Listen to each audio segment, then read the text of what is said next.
Hello, everyone. That was a fail. It's not a fail now. I'm here. We're here.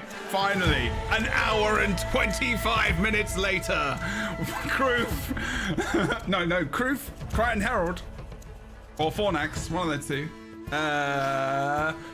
Boots and Rook.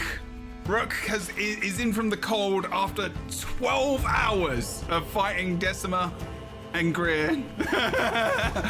It took a long time, but they're finally.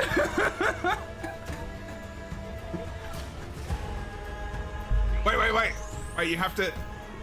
You can repeat that because I didn't have the mic on. Go on. Oh, I didn't know I was assassin. I was like, everybody's like, Rook, finish the story. We'll wait. Then you all come into chat, backseat game my Decima fight. No, it was good. It was fun. It made me laugh. I had fun. I did not backseat game. That was Yeah, everyone else.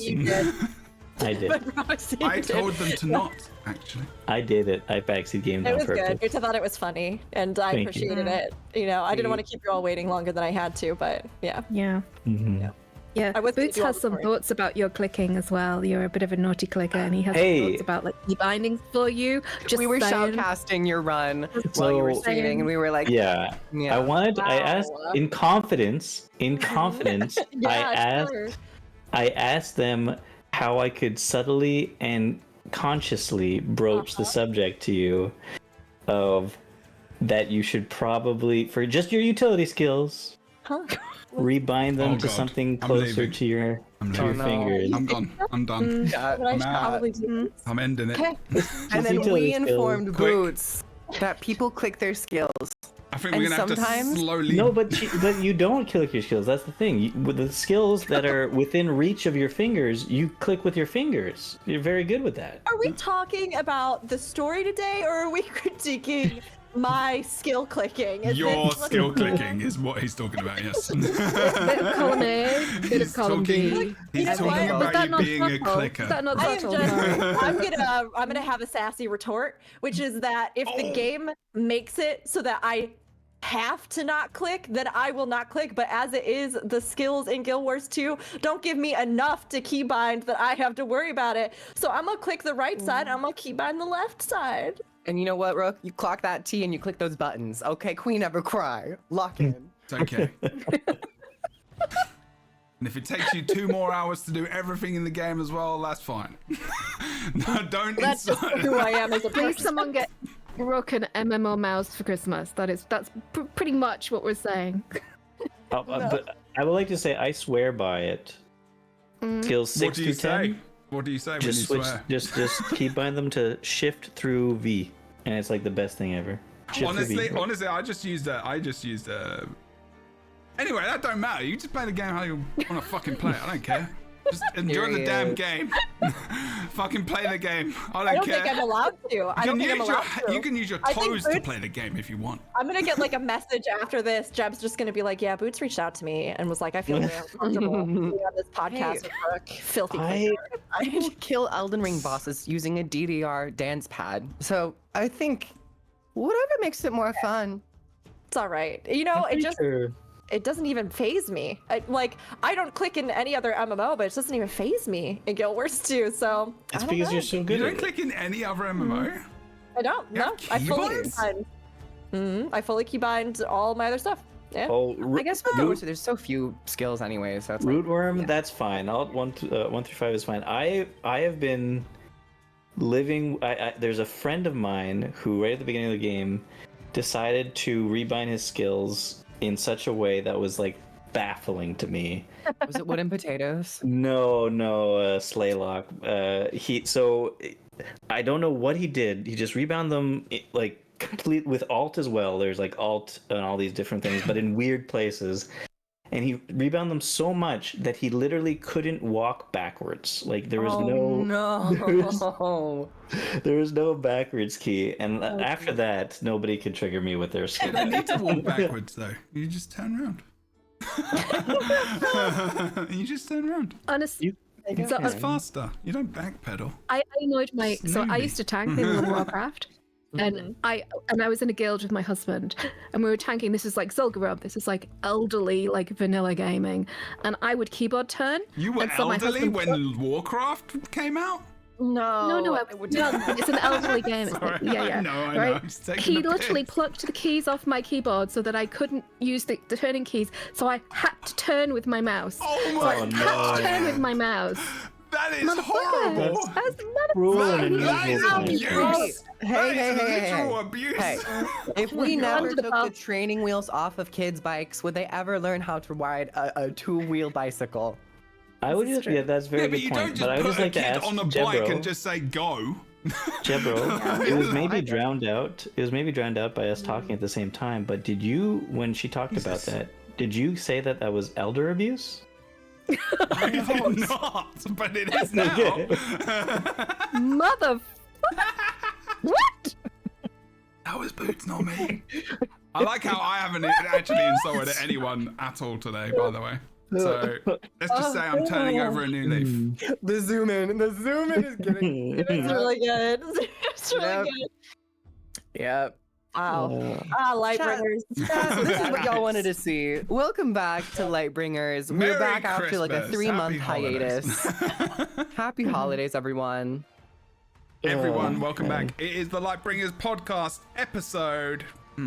I was 7. Yes. 7. I was 7. I was 7, and now I'm 8. Good year. Yes, leap year birthdays. Don't tell 9.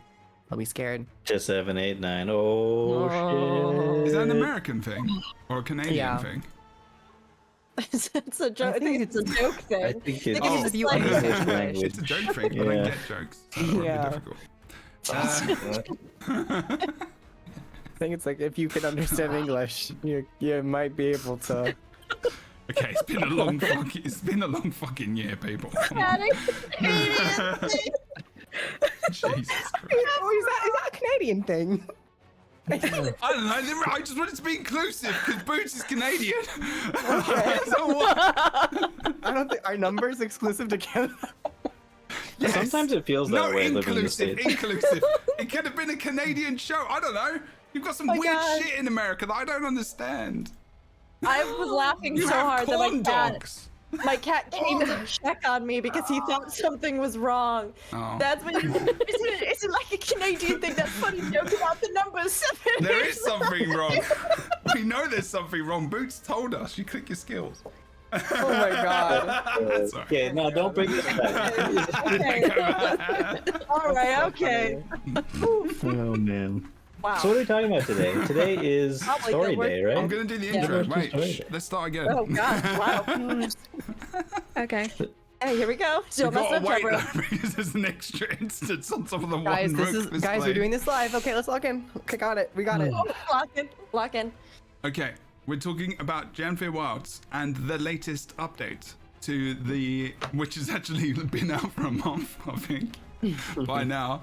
But we haven't had many shows. We've actually not been together the last show we all had together was 3 months ago. And Is we that were- my fault?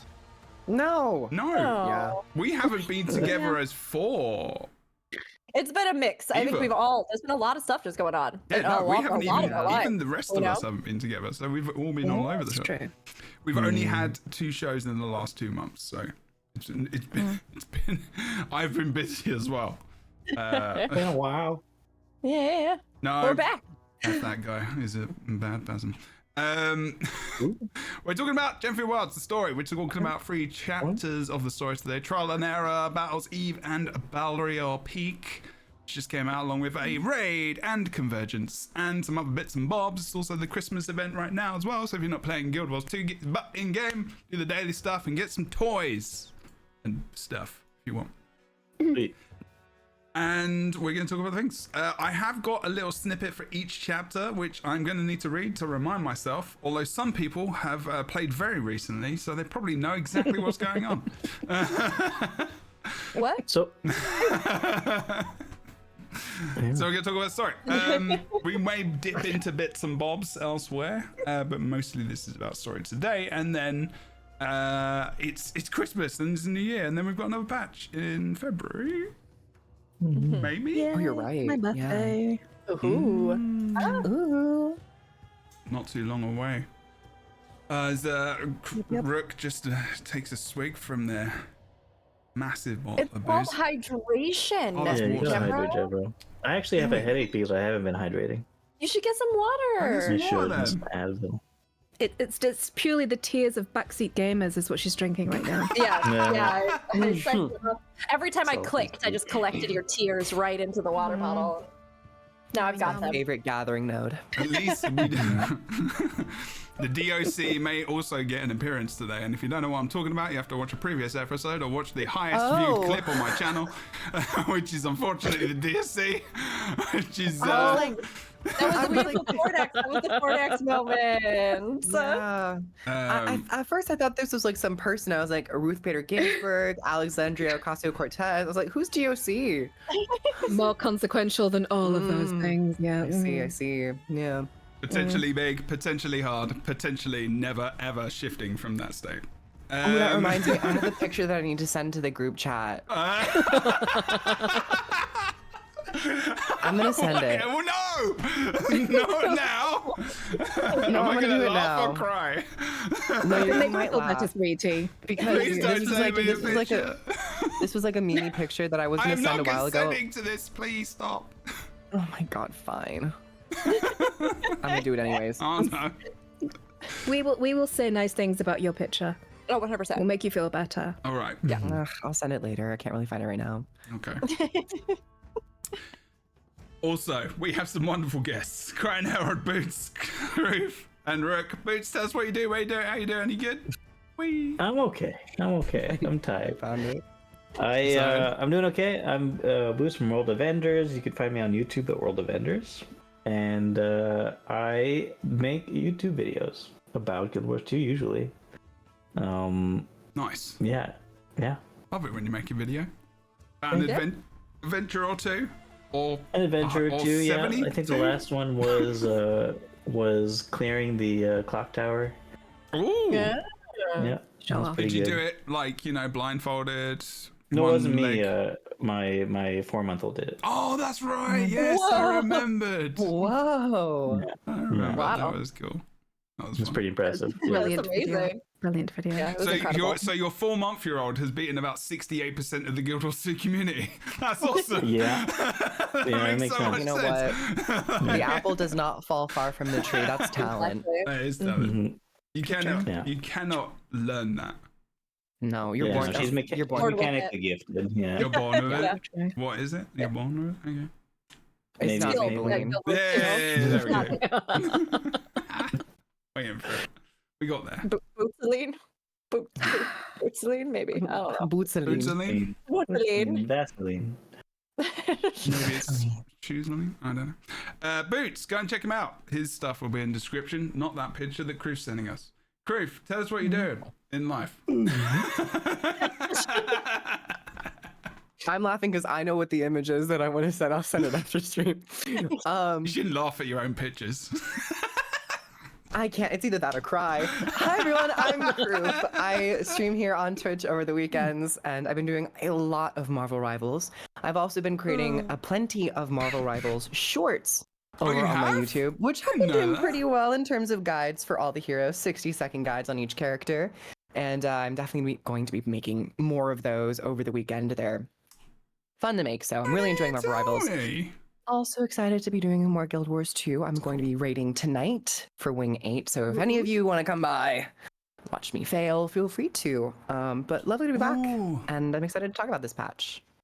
I might come raid with you. You got spawns. We probably will, yeah. Yeah. Yeah. I mean, if you don't want to come, Kruf, it's Yeah. fine. No, yeah, I don't think I have like a set roster right now. Oh, okay.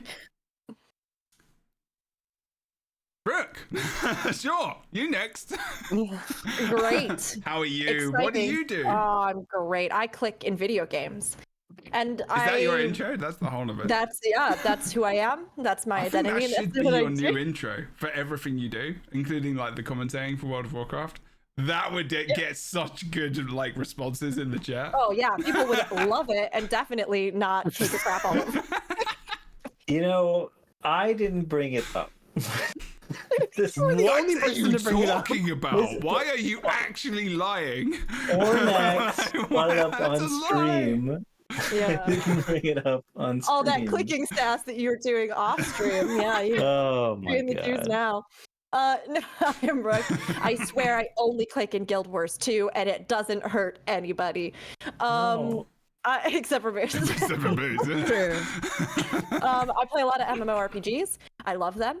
I have also dabbled recently in some other single player games. We did a little bit of Metaphor. We, sampled some things. I've been playing personally Veilguard a bit, but typically you will catch me playing an MMORPG over on my channel. And if I'm not playing it on my channel, I am casting it, commentating, or hosting events for it all around. Just got back from Germany, where we were doing the ultimate race for Final Fantasy XIV with Echo, and I've been doing MDI with Blizzard. So it's just been a lot of wild stuff. So if I'm not on my channel, which has been kind of the case more and more lately for good reasons, even though I miss it, keep an eye out because you can probably find me a lot of other places, and it's good to be back here for the podcast too. And yeah, that's Rook, Rookery, ROOKURI. So How long were you in Germany for? You were there for a while, weren't you? 2.5 weeks. Whoa. It's a nice What city was it? vacation Was at it work. city? Yeah, did you travel around? Oh, I can. We were in Cologne. We were in Cologne. Oh, you were in Cologne. Yeah. Did you get time to sightsee? We did. It was really nice. It was my first time in Germany, so it was really exciting. And Cologne as well. a good friend, who Liffy, who does a bunch of other stuff with me, was also on the Echo gig, and is from Germany. So we went around, and Liffy was a very kind translator in many a case, Nice. and we got to see stuff and see the cathedral. Was it at the ESL studios? No, it was in the T-Mobile SK Magenta facility, which is it's newer. It's a newer facility. It's just been there for a couple of years. Okay. Does it smell good Oh there? no, they closed. I wonder if it's the same one. That'd be interesting. Like because of Cologne. Yeah, it did Yeah. smell good. Yeah. I use T-Mobile, so Cologne is so good. Well, actually, Kroof, it was so funny when I went into the facility. They were like, "Hey, do you know Kroof?" And I was like, "I do." And they were like, "Kroof uses T-Mobile. He uses it." And I was like, "Oh my god, I'll tell him." I'll be like, I was so worried that someone would forget to tell you, but I'm so happy that they remembered. They did. They remember you very fondly. Yeah, In that brief moment, we were in the T-Mobile facility together. we were. The connection was great. Totally fair. Fornax, you are also here. Tell us about yourself and the things that you do around the That is interwebs. the rumor that I'm here. It is a rumor. It is very late It is for a you right rumor I'm now. here. I Thank you hope for it's the saying It truth. is. I want to It's see you. quarter I hang to out. 11. It is Oh all my late. goodness. Yeah, I'm fine. I totally slept in. I haven't even got dressed today. I'm still in my pajamas from this morning. This is the kind of day that I'm having today, which is really good. I'm quite happy. Hell yes. Also, Boots, I'm autistic. If you tell me to be subtle, what I did, that was as subtle as I get, babe. I'm so sorry. When did the bus The go? least subtle thing in the world. Oh, I was man. like, You think I'm the not Quiet allowed. Herald is sarcastic? That ain't sarcasm. That's autism. I am not allowed to, like, give bad news. And that is not an insult, by the way. That is not an insult. That is actually true. Like, people mistake a lot of autistic folks for being sarcastic. I was like, no. It isn't. I am And that's not a sarcastic as blanket, well, by the but way. there's a rule in my house that I'm not allowed to like deliver bad news because it's like you must give caveats that people are alive and okay before you tell somebody that something. Yeah, so there's lots of Anyway, hey, I'm Fornax. I'm in the Crichton Herald. Please go and check out my YouTube channel. She's a bit neglected at the moment, but there's some. There's a loot guide on there for the current patch if you're wanting to look at Yeah, all it's the very lovely good. loot that comes with it. So Nice. Yes. yeah, That was cool. yeah. I am Jebra. Lightbringers.com is not a website that exists. I don't know what I said there. Good to know. I was wondering. Yeah. Lightbringers on Spotify. I'm in the most random mood today. Lightbringers on Spotify, YouTube, GW2 podcast. There's tons of episodes. There haven't been a ton recently. We've all been busy doing the things. Some things are different to others things. And check all the episodes out. They're great. They're fun. They're funny. And this one will prove to be exactly the same. As we talk about the Guild Wars 2 story, people may be sad, people may be happy. They may be in the middle of those feelings. In the middle. In the middle. And we're going to start off with the first chapter, which is chapter 11. What I've done is, and I did this in one of the episodes as well, is I used, yes, AI, I'm sorry, but it was just to summarize the text of something rather than to create something. So I'm just using it to summarize. It's okay. It's not creating anything. It's summarizing the chapter so that I can. It's basically for me, so I can take it in easy and remember the things. You're telling my boss I used AI. You tell them. They won't care. They use it as well. Unless you're actually my boss, which you might be. So that would also be unfortunate. Does anyone want to say anything before I start reading and potentially read this badly? No, No, go for it. Let's do no, this. Okay. please. Excellent. I'd love to hear you read badly. Okay. This is the perspective as if I am the person who is playing the story, because it's just basically a summary of the my story part. So it may miss out some details. There may be some details which it explodes a bit more that maybe aren't as necessary to do, but it's fine. Chapter 11, Trial and Error.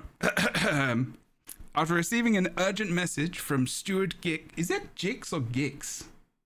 Gix. It's Gix, Hard isn't G. it? Okay, a hard G. Yeah. I set out with Kay from Think Malice. giggity.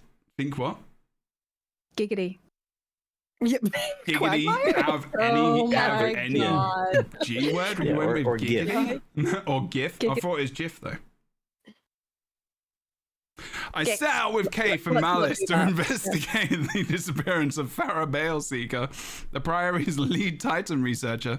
Her assistant archivist, Sistina, revealed that Farah had been obsessively studying the Titans and had likely gone to the dangerous, sulfurous base of Mount Balrior in Janfir Sintry to conduct unsanctioned research on their connection to the Mist's tides. Concerned for her safety, we set off to find her. In Janfir Sintry, we reunited with Poised Arrow and followed a trail of Farah's notes through Titan spawn territory. Battling through geysers and ambushes, we eventually found Farah, who was less than thrilled by her interference. I remember that. Unfortunately, in trying to help, we accidentally destroyed her research specimens. Despite her frustration, she asked for our help, testing her theory that the Titans draw strength from the Mist's tides and weaken when the storms subside. To test this, we took down a champion Titan spawn linked to Ura, confirming her hypothesis. This breakthrough led to a plan. No one did it? Okay, fine. Plan of action. In 2 days, when the mist tides briefly clear, we'll launch a coordinated attack on Greer, Decima, and Ura. Sorry, that's a full stop. Afterward, I returned to the Wizard's Tower to brief the Astral Ward, but found Isgaran and Waiting Sorrow locked in a heated argument.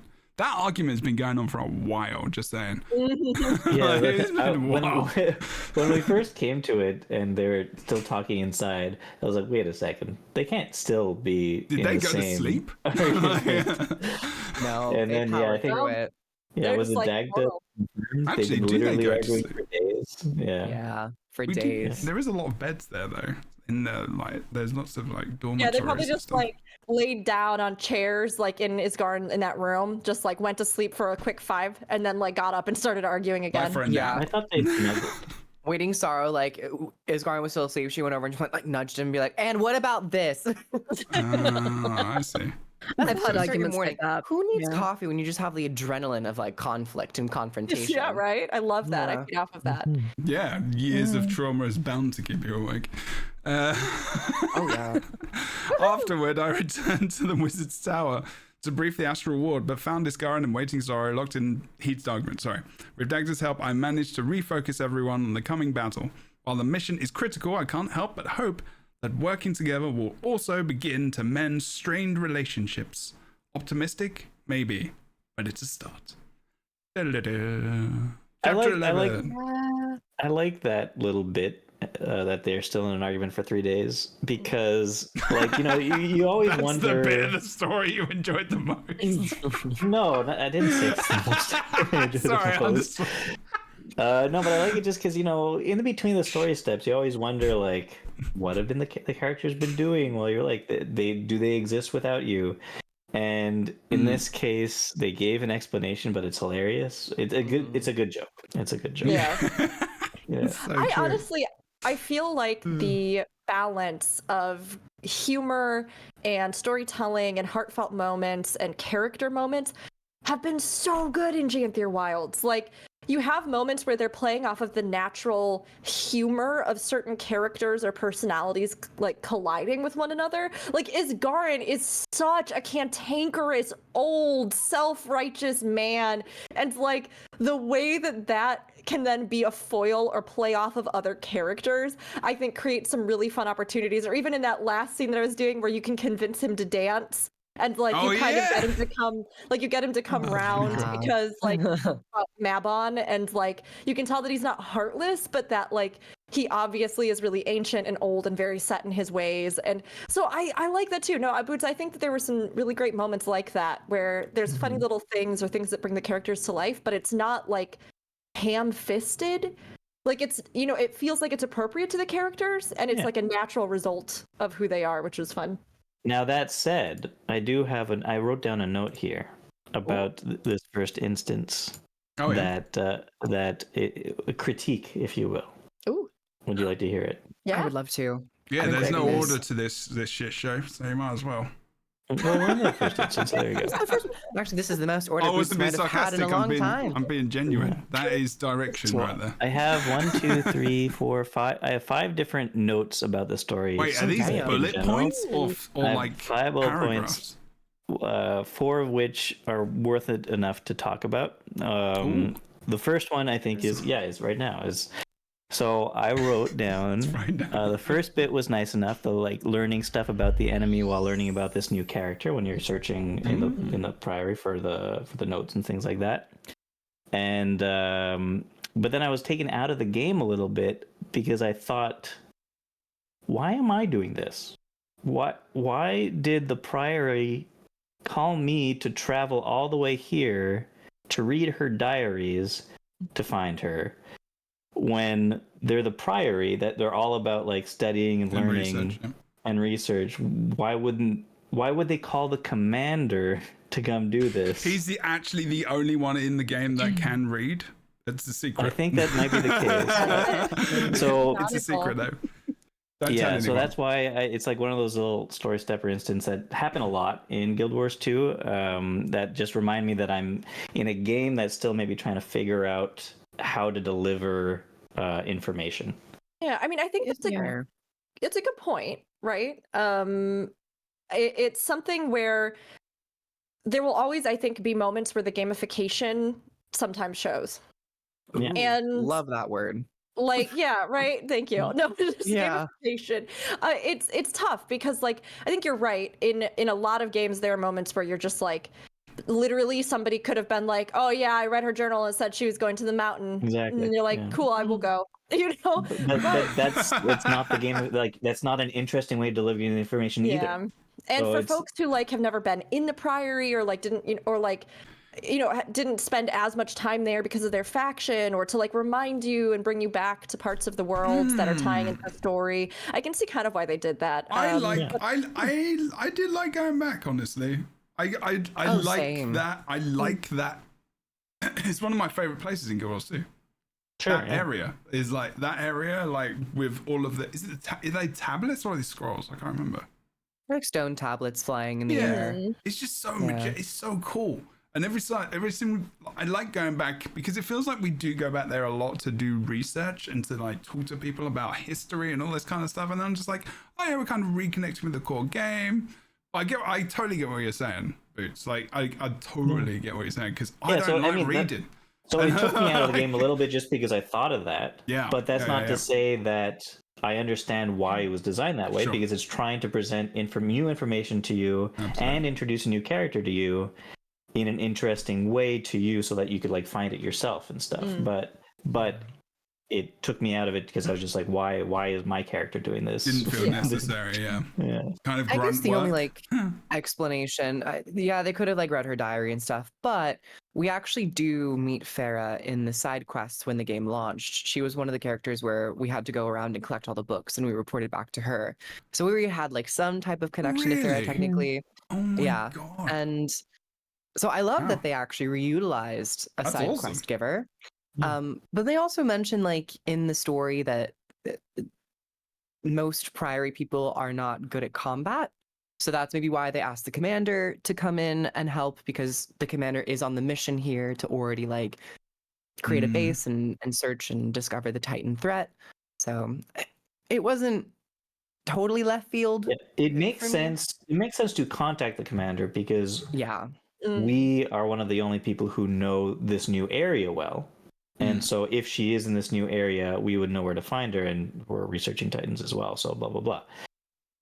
But to do the initial research is the one that doesn't make much sense. Yeah. Yeah. I like to get to see a little bit more of who Farah is as a character, who's someone who is so obsessed Exactly. about her work. That's why it's a good instance, because you get to see all these things. But They could have just done something like, one of her contact or whoever, or somebody that was in the field with you was like, I need to go back to try and see if I can figure out where she might have gone, or I've been working on this research as well, so I might be able to put things together in a way that others wouldn't, so could you escort me there, or and that way you'll have whatever information that we can turn up as soon as possible so you can move on it as fast as possible or something I agree. I think there maybe was a way to kind of justify it a little bit more without it just being a go do this thing because we said so, kind of moment. We're pretty good at finding people, though. I mean, if you think about how many times we've tried to find people in this story, I mean, I think every major story we've had to find something. We're always finding things. We're just really good at it. We're really good at finding game of stuff. I Spy. Yeah, that's why we got called. Sometimes it's the Ghostbusters, sometimes it's the people who find shit, and that's who we are. Doesn't make much sense, but anyway. True. I mean, I will say that I think that one of the things that I have really enjoyed, and even from some of the stuff that we turn up in, the information about the Titans, the building lore, the tidbits that you have leading up, because I had just, with all the stuff that's been going on, I was just able to catch up on the tail end of the original base Janthier Wilds expansion coming into this new portion that they released. And so I had just freshly done a lot of the stuff with the kind of Bloodstone ghosts and other things where they were tying in all this lore, and then went straight into this bit with, developing more about the Titans themselves, their affinities, their behaviors, their physiology. And I have to say, I think something I'm so impressed with in Janthier Wilds is how they have woven together so much lore that spans back to Guild Wars 1, comes through the stuff that we even established. The cast of characters that we have, I think, are great as well. Having, Malice there to kind of give voice to the way that the Char were influenced by the Titans, or all of these different things, right? I just think they've done a really good job in the way that they have delivered information to not completely annihilate you with just here's all this stuff in case you forgot it, but to actually give you tidbits, give you characters that have some kind of current investment in what's happening, give you reasons as to why they do, and then as a player kind of fill you in on what all of this stuff is, spanning from whether or not you played Guild Wars 1 up through the stuff you might have seen in Guild Wars 2. There was even a note along the way from somebody who served Caudicus in one of the map areas. And I was like, oh my gosh, this is so cool. I really appreciate that, because while some of it, sure, we might have had to have some conveniences to go get this and other things, I think even this opening of this portion that we got just hit home again for me, how nicely I think they are tying in a lot of that, but giving you your own stakes, basis, and understanding of them currently and for the future, which I think is cool. Yeah. Crown Herald. I guess. Yes. Good. Yeah, I guess. Excellent. So I've enjoyed a lot of the story and a lot of the more detailed, slow, thoughtful storytelling with good character development that we've had through Janthier Wilds. And although it is not as kind of frenetic and action-packed and forward-moving as I would personally like, and I appreciate that the quality of storytelling has really kind of increased exponentially from the last installment of the previous expansion. So hats off, it is infinitely better than what we got in Naos. In terms of like really additional big story. fan of Naos, one. The best content ever. But here's my critique. So I played through the storyline in the original game of the Char breaking free of the Titans. I was there at the opening of the Gate of Kamali. And Vizier Kilbran and all the rest of it. So I actually played through that story, and as a person who played through that story, as good as the references are, it does not give the scope, the scale, the spectacle of that narrative in these few missives that we get. Should that be the task of that, though? Think about that as a question. Sorry, I didn't mean to interrupt. Yeah, no. I mean, I'm thinking about like player engagement and setting up the world for future content. So we have jumping ahead, we have hints that we're going to somewhere more interesting, somewhere possibly off realm, in as we follow them through the open gate. Having an idea, having a proper setup for the gates of Kamali, for the creation of the Titans, having a beautiful. Imagine Malice talking to you and sitting you down. You're not a Char, or you're a young Char. You don't know this. Maybe you don't know your history. And she takes you through, and you close up on her, and she's telling you about the struggles of the female Char being like beaten down by the Flame Legion and losing their personhood and being pushed aside, and these Titans rising up, and the Char being subjugated by them under the thrall of the Flame Legion. And this is like grand narrative, high fantasy stuff.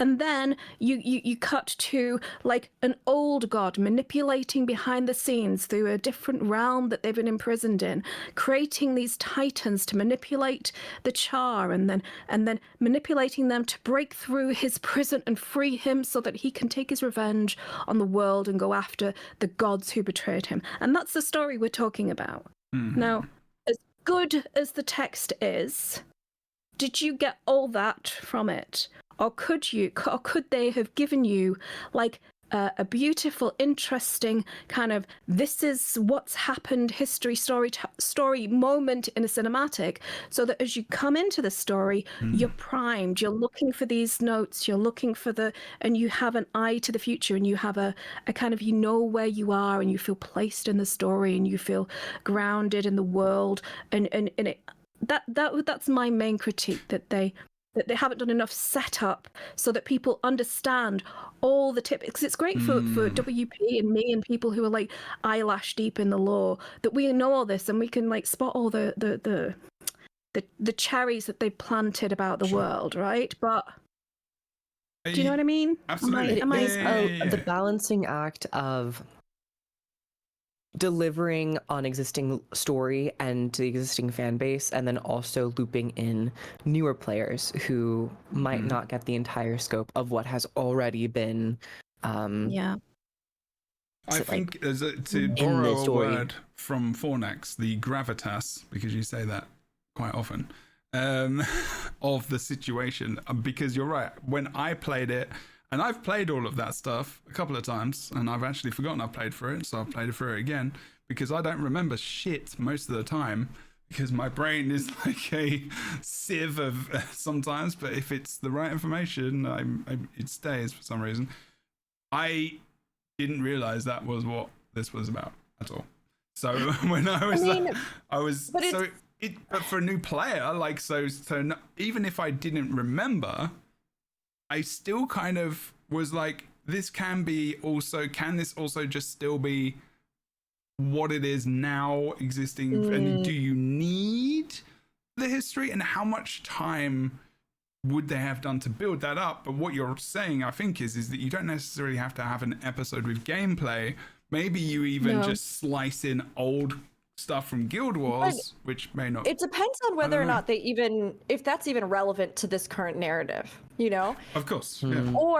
Or like when or how they want to pace that. Because I think that's another part of it. Like, you don't want to. I think, Kroof, you brought up a good point, which is that I think everybody's brought up good points. Like, for next, I agree that, like, oh my God. I agree that, like, given the history, I agree that, like, given the history, given the other, you know, information, given the important role that they have played in the history of the game, that, like, having a really solid basis in, like, understanding this is what we know them to be, et cetera, et cetera, et cetera, can be beneficial.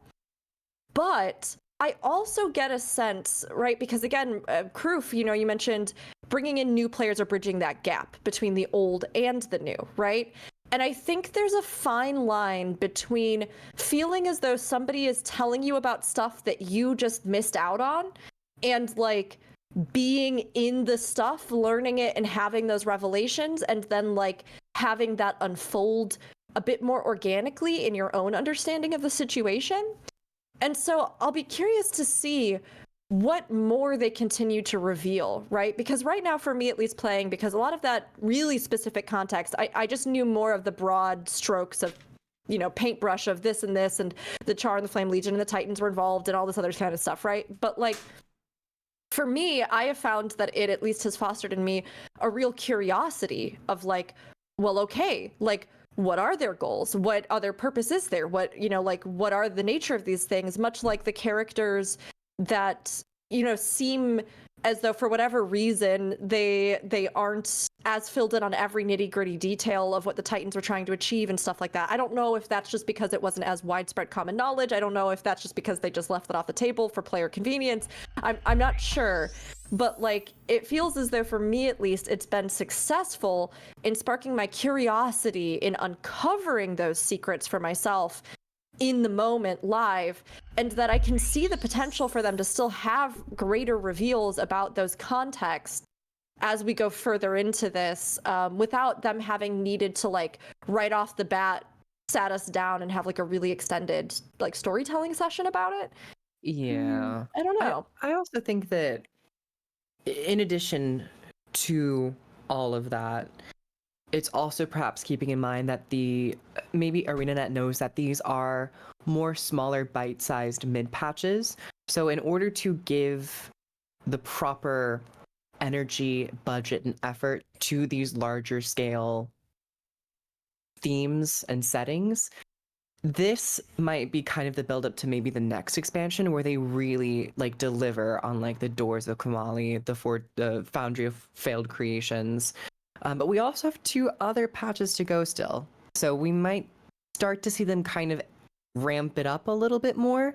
But I totally agree that this patch in particular, it's like they're kind of just introducing a lot of these ideas without really giving a whole historical reflection on how important many of these, you know, characters and, like, objects of, like, the doors are. So it might just be they don't want to do, like, a Nios 2.0 where they have these really big themes and settings and kind of just miss the mark a little bit. Maybe. I don't know. So I just so much. So we have Malice, who is kind of representing the ethos of the Char and their reaction to seeing the Titans, and she has had very visceral reactions to the Char. She's in the trailer, she calls them false gods, she references them, she has and when she sees them, she has such a urgency and rage to deal with them immediately that we basically have to drag her away. And there seems to be a lot of agency in that, a lot of because and that's because of the history of what there is. And I feel like a lot of players will miss that context because they don't know. And I mean, I don't. And it's not like I want them to have, like, 20 minutes of story play on it. But Malice you could just have a 5-minute cutscene where Malice sits your ass down and tells you this is bad and this is why they're terrible and this is what they did to my people and this is what they want to do to us, and I'm not going to let them subjugate my people again. And then you could cut to that. It doesn't have to be like I'm more thinking about just like grounding players in the context of it, so that they know what's going on. And it could even act as a foil. So Malice has all these ideas about, she knows where they come from, why they were there, what they did to her people. And then they have the opportunity to completely subvert that paradigm going forward with what their actual motives are. So they're kind of setting up a twist at the end of the tale. So that's more my thoughts, so that it's just giving the context for the reactions and their place in the world, not like of the situation, of like how much it actually means, rather than it's kind of like, well, this kind of happened to our people and this is a thing, and you kind of get that a little bit. But I understand what you're saying. Yeah, it just feels like it should be. It feels less emergent than it actually is, maybe. Yeah, or less important. Honestly. Maybe it's just me and I'm biased because I just love a really well-crafted cutscene, and they do them so well. I guess that I'm just greedy, that I want more. But I would just like that for a few instances that I've wanted that during this. One was with Malice talking about the history of the Char and why she was so viscerally affected by it. And another one was, for example, when we were talking to the lost spirits.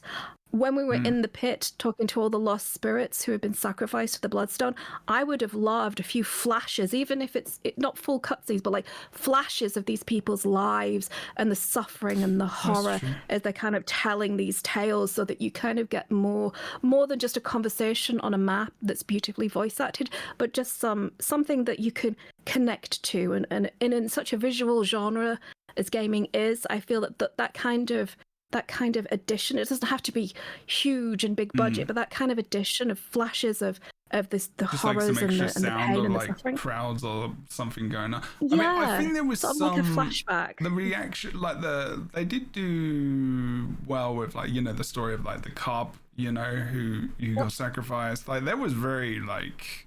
They Hugely emotive. They did do very well with what they had done in that. I think like there was definitely a trend, like they definitely got you to feel a thing, right? Like even with the people who are a little bit, you know, darker or evil, or like, you know, who wanted to be sacrificed, you were like, wow, they're really in a cult. Holy shit. Oh my god, what the hell happened in their life that made them want to just follow this guy and want to sacrifice themselves to the blood god? But you Those know, damn twins. yeah, The twins. Oh, that was really good stuff. We talked about that. With, The writing, Thingamajig as well. I think the writing has been good, but it might just be the Agreed. additional effects of the environmental storytelling kind of matching that script writing. True. Yeah. And the pictures with the text. We have gotten some, I think, nice sort of cutscenes or things like that too.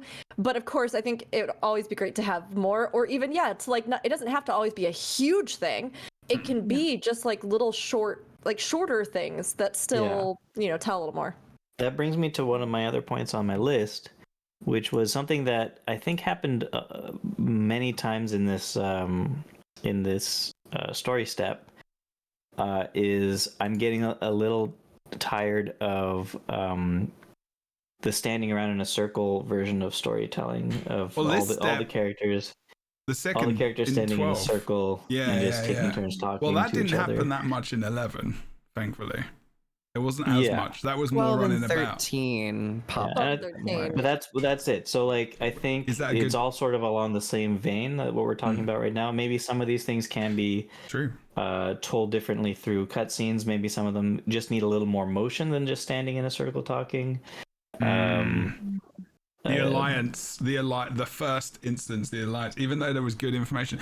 Although I will say that I am definitely more engaged than I've ever been in this circles, standing around, and I lose interest very quickly. I think the writing is carrying a lot. It is carrying hard. Yeah. Like even I'm able to keep my attention in the circle of pain. But like, I think you're definitely right. Like it does happen a lot. Where I do sigh a little bit inside when I see a circle of people, I'm like, oh god, we're entering this squared circle. Like, here we go. It might be a small thing if they can't like have more action or movement in these discussions. If they could just stand a little closer together. Do you want people to dance a bit more, or like walk around a bit? Or like change the text bubbles, because sometimes depending on your FOV, like they clip out. You got to move your camera angle, which I guess is the most motion you'd have in any of those talking circles. So gameplay, but something different. I think it's so. Go ahead, Franx. So super quick. So I would be happy to sack. Thank you, darling. Missed you. So I would be happy to give over control of my character's body, and if you can't do it in a cutscene, actually have them emoting at each other. We know that they can do there's loads of in-game emotes. Have them talking, moving like human beings actually do when they're communicating. We move, we shift, we point. But you've got them standing around in a circle. You've got them talking off and looking off into a weird direction. There's a lot of this goes on, and I would be super happy if they just took the time to actually like play out a scene with the characters. Puppeteer it. We can't touch our character for 2 minutes. Fine, have them play out, and if it needs to be, put a skip for people who don't care, who are not interested. So talking scene coming up. If you want to skip it, click the button. If you don't, they play out the thing in front of you, and your character will move and talk and emote and in the scene. It's like playing out a scene like you're doing a role play, right? Or like that kind back in the personal story where you could skip all of those cutscenes if you wanted to. That's true. It's really interesting because so simultaneously in the last couple months we've had a bunch of stuff come out. We've had Dawn Trail with 14, we've had War Within, we've had Janther Wilds here, and playing all of them together has been really awesome. Okay, it's been a huge time commitment, and I have been falling behind on many of them, and now I'm catching up. But it's been really cool to actually see all 3 of these expansions come out within the same window, and then to be able to kind of compare and contrast. And I have to say that I think that 14, this is not to actually talk about the greater whether or not I liked the story of Dawn Trail, et cetera, et cetera, et cetera. But one thing that I do think is that they almost went the hard opposite of Guild Wars 2, which is that, they locked you in a lot of stuff where you could choose to skip it. But like how cinematic, how interesting, how, communicative, how many important character beats did we actually get from those scenes? How many, I found that the storytelling in Janther Wilds for me actually by comparison was so refreshing because like things were happening. Like there's a festival and I'm gonna learn about people. Cool. Like I get to do the festival. I get to do the parts of it. I get to be in the festival. I get to like not just hear that there's a parade with a float and then kind of see it for a second and then spend a lot of time just walking around like. And this is coming from somebody who loves just walking around and talking to people to learn things. But even I was like, you have to advance how you're doing action storytelling. Like you have to create an experience for people. And so in those ways, I think that Janther Wilds has created a wonderful experience. But I will say that I think you hit the nail on the head, which is that line of, I think, Kroof, I think it was you who said, the writing is doing so much heavy lifting. Oh, yeah. The writing and the voice acting, because there are multiple scenes that I can think of where we had some of the most gorgeous writing that I've seen for characters, most impactful moments that I've seen for characters in an MMO between all 3 of those. Beautiful lines that have left me going, holy cow, it's just like a banger after a banger. Like, what a beautifully crafted line. But if it had been cushioned in something like a cutscene, if it had been a little more cinematic, if we'd had the music, the sound effect, if the impact of that would have been triple, like it would have been something where people were like, Janther Wilds, it's really good. And then having that would have been like, Janther Wilds is incredible, you have to play it. You know what I mean? Like, yeah. Someone clip that soundbite for the ad, the trailer. Janther Wilds, it's really good. I love but it. It's just that, like, if they even had a little more, I completely agree with you, Fornax, in that, like, I really like what they've done with the vast majority of the storytelling. I think the action storytelling has been really wonderful and refreshing to me. But there are a few moments where if we weren't just standing around in a circle, and if we'd had a little something in a dramatic pan across the bear's face as his brows are knitted together and he talks about his wife who died and now his son faces the same threat, I would have been like bawling. I would have been like... You know, like really beautiful moments and lines with them that I was so struck by, but that could be staged even more in key moments. So I do agree. Maybe not even Yeah, like you're full right. on like pre-render cutscenes, but they are able to take control of the camera. They started doing this in Icebrood Saga, like when you see Ryland up on like the ice cliff and there's actual like subtitles with the character's name. I think that could be a really cool tool to incorporate more often in the personal story, particularly for narratively dense moments. I think the text box over the head is perfectly okay, especially when you have a lot of movement in an instance, a lot of combat. That's fine. But for something like the Tyrian Alliance, taking control of the camera is probably good, and they've been able to do it in game. I imagine it still requires more work, but I think just even zooming in on the face and having that subtitle is nice. Shall we venture on to the next chapter? Sure, but Yes, we yeah, shall. bro. Yes. I got a really bad headache. I think I gotta get out of here. I gotta go. Yeah, sure, dude. It's all good. Yeah. Yeah, no, you don't look like go you're tend to your having headache. a good time at the moment. Thank you. I'll leave my camera off, but up so that you don't have to mess with too many things. You're gonna stay in the call. It's up to you, man. Yeah, I'll stay in the call. Okay. And Yeah, feel Thank you. better. thank you. Alrighty. Go rest. And yeah, okay. None of my other points were that important. Yeah, hit us with your list. Just do a list Any real quick. last Yeah, you moment can that we chuck it can in Discord. discuss? Just put it in Discord. I guess just the last line of Ura, where she goes, the gate is still wide open, Mm, and then we're like, so that's a good cliffhanger, right? It's a pretty Yeah, good cliffhanger. I like it. Yeah. Sure. And That's then the we bit- walk that's the end away. of We the talk to podcast. Dagda, and Dagda, the millennia-old wizard with a lot of knowledge and importance, goes, "What could that mean?" Okay, that's true. That's fair. I can't deny that. I not have Horace excuses for. Belger, is Oh wait, she? Dagda. No, I Yeah. thought we were talking about waiting. I got waiting sorrow and Dagda confused. Never mind. Yeah. I mean, maybe because the Astral Ward we're staying out of. No, it is not really any excuse. We can definitely we'll definitely get to that. Fair. We'll definitely be heading in that We're direction. We're going Boo. there. We're going there See you soon. guys later. Okay, bye. Bye, rest up. Have a lovely weekend, Han. Oh, it's still shifted the cameras. I Oh think. dear. Oh, Boots. hi guys, my It's name's okay. Jebro. Today we're gonna be talking about the next chapter, chapter 3. Are we on 12 or 13? That's a pretty good impression of it, especially that bit.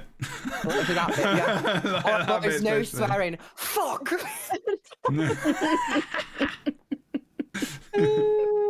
Yep, it's good. Accident It's good. swearing as well. You got it all. I'm gonna move us around a bit. Yeah, shuffle it. Deborah got that Brazilian hair transplant. Wait, what? Hi guys, back from Brazil. Got absolutely banging new unit. Absolutely beautiful. I mean, I haven't been able to touch my head in 5 weeks, but I can finally scratch my head. It's absolutely fantastic. Oh my god, yeah. That would be good. No, that would be Haven't good. had hair I for a love long that. time. Wait, where What, am are we I? talking about a Brazilian? They are not good. They are not no. good. Oh no, not Brazilian. I What don't are we want to do talking that. about? No. I've lost You know, me. I'm just saying, I would be down for an episode in the future where we all have to pretend to be each other and take Oh each my other's viewpoint on God. something. I would be so scared. I'd be Oh, like, you can say someone else then. Or we all get Brazilians. Or someone else. I don't I'm wanna like, get- the only benefit about being me is that I don't have to endure another person being that to me. I just have to. Ugh. That, that is. Yeah, I don't want to do that. no, Well, no, fine, sorry, the I'll just- Brazilian thing. The Brazilian thing, not that. Like, I was thinking about the Brazilian thing still. I was just like, All right, I'll just do my own. I'll do my own Lightbringers where I pretend to be everybody. you just do it. Wow. Tour de You're like, force. and I'll be playing all the parts. Yes. Ugh. One man band. It's No, all no, good. I everyone's gotta covered. Groupon. Next Let's go get week. hair plugs in Brazil. Groupon on me. You just gotta buy your plane ticket. Exactly. Your challenge, should you choose to accept it, is to go away this week, get a Brazilian under a pod bag. They're Brazilian and hair plugs at the same time.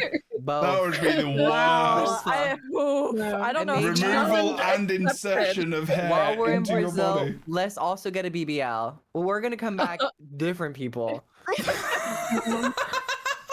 Definitely. They're gonna look at our passports and be like, "You're not them." Jeb, What? I feel like you need to, for a future episode, just like do some sort of gag where you have 5 other people who are not us start the episode and be like, we all just got back from Brazil. Oh my god. Oh god. Yeah, we went to the med spa. Everyone's got no hair other than me. Got the pump. Oh, All right. dear. Okay. Are we on chapter 12? Sorry, what were we talking about? Yes. Why are we Going. Chapter 12, Battles Oh, we're probably at Eve. Mount Balrior. No, we're at chapter 12. Oh, it's a feast. Mm-hmm. Talked about it. Like Rick talked about it. Well, I let me already just talked about read this, it we're so I done. remember what it is. And everyone else does.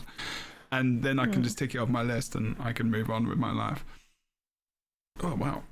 Cat hair in my nose. Battles Eve, chapter 12, with the battle Ooh. looming. Oh. What's that? With- Toxoplasmosis. True. What? Yeah.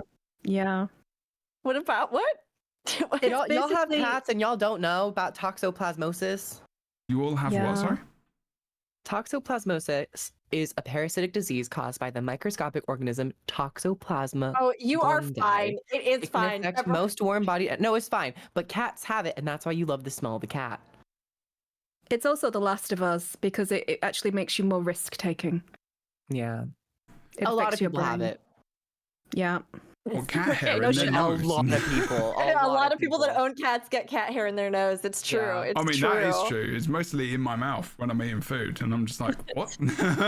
Why is there a hair? Toxoplasmosis is an infection with a parasite that can be gotten from eating undercooked meat or contact with cat poop. So Yeah. I think we're okay. I think we're probably all fine. right. It's Thank definitely you. more. makes It's going to be it more just- whereas the food thing is probably more relevant than the Just makes cat you like poop. the smell of the cat. So, right, with the Battles battle Eve. looming, I, Now let's talk about cat poop.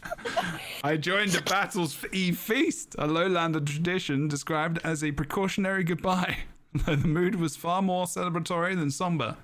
Hosted by Stoic Alder, the event brought together allies from the Astral Ward, the Tyrian Alliance, and the Bearkin. The initial atmosphere was tense, likely due to the upcoming fight and lingering guilt over neglected alliances with the Bearkin. To break the ice, I facilitated introductions among key figures. Queen Jenna and Waiting Sorrow, under her fading Aurora alias, dove into deep conversation.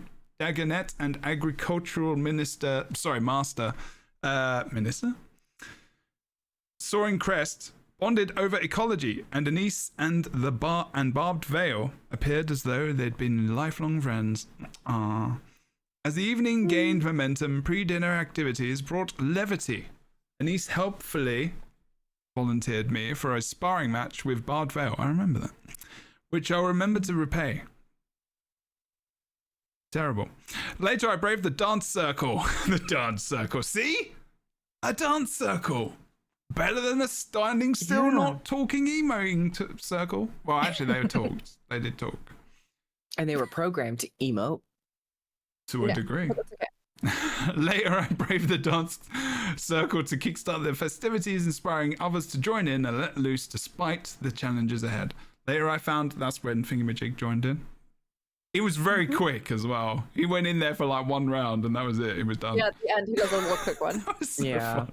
A little boogie. He's a I did like that. I did have a bit of a reaction. I remember. I was like, "Wow, they're actually going to make him dance."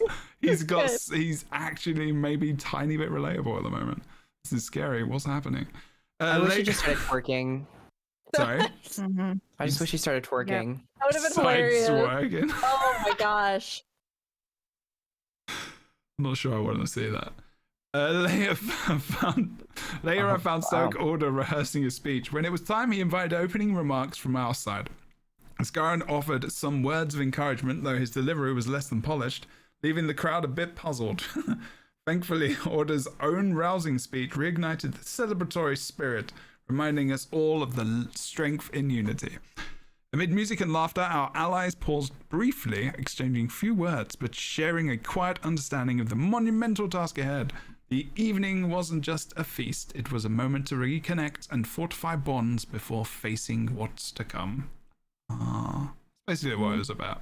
Is there anything else in that one? I'm going to just skip through some footage and see what else was about in that one. It was a good instance. I actually really liked this. Yeah. I feel like oftentimes when we're going into battle, we don't get to experience the eve of battle. We kind of just immediately go into the next instance. Yeah. So I thought this was they changed it up. They said, well, you get to talk to everyone, see everyone's worries and appreciation for their life, and marching towards their inevitable death. So yeah, it was good. It was fun. I mean, it was a lighthearted, but I found it very realistic in a different way that Guild Wars doesn't really go down. Yeah, I really liked this one. I mean, I already pointed out that I thought that it was more effective in kind of bringing you into the culture, the traditions. They've had a lot of little moments like that with the Coden and how you can kind of learn about them and their life in addition to the actual events and other things on the maps. And I really enjoyed actually getting to be a part of a ceremony that would have importance to them. And I thought it was cool to see through the dialogue some of the insights that they gave to why these kinds of traditions might even be held generally in culture throughout our history, even as people. That, for some, just like shaking off the nerves before you have this big thing, kind of warming up, or, forgetting your fears about what's coming up, or even just having a moment to actually ground yourself and share with one another in the chance that you never see each other again after what comes. And I thought that line with Stoic Alder where he says, it was really important to me to do this because I never got to say goodbye to my mate. Oh, that wrecked me. And he was like, it was sudden, it was unexpected. We didn't get to have that moment. And we didn't, get to see each other off. And so I wanted this because now my son faces this threat that is similar in its scale and scope to what, she went up against. And I wanted to make sure that whatever happened, we had a goodbye or we had a shared moment together. And I think that really made me even recontextualize what it means to have those moments with people or with one another, or I think the things that are hardest for us are when we don't have resolution on something and we don't have some kind of bookend, or we don't have some kind of neat thing that's like, and then that was done, whether that's like somebody dying in our lives or whatever, right? Like, it's difficult when things have that open-ended kind of feel, but when you create an instance or a moment where you're like, this was something we shared, it marked something, and perhaps now we have this at least to hold on to. I thought that was a really lovely reflection, and something I really appreciated. In addition to like the funny other good moments and things too. Oh, we lost Boots. Oh dear. He DC'd. Through muting. Right, Boots, don't rejoin. Good lord. Causing loads of problems right now. Just stretch one square to cover two. I'll volunteer. That's fine. Well, you started. Fornex, what did you think about like the storytelling in this one? I really loved it. I feel like this is where Final Fantasy has really kind of positively affected how games tell stories.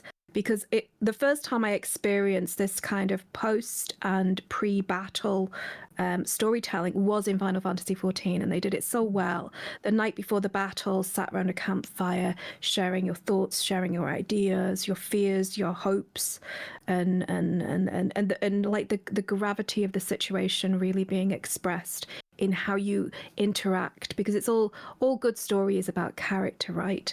And this is where you get some of the most interesting and some of the opportunity for some of the most deep and honest character development and reflection and interactions, and things can be revealed.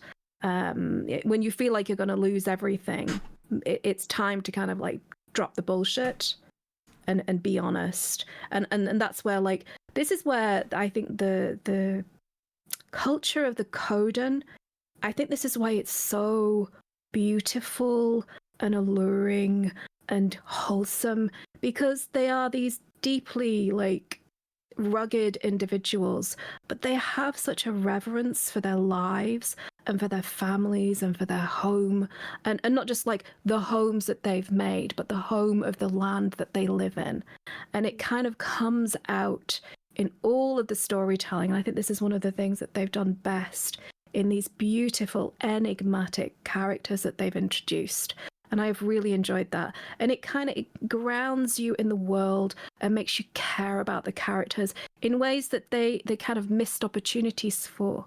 I mean, I always hark back to Joko and his premature demise. I always kind of lament that we never got to dive deeper into his story in this kind of storytelling, in this kind of granular way. I don't think he would have ever have been as enigmatic as Stoic Alder, with his husky awesomeness.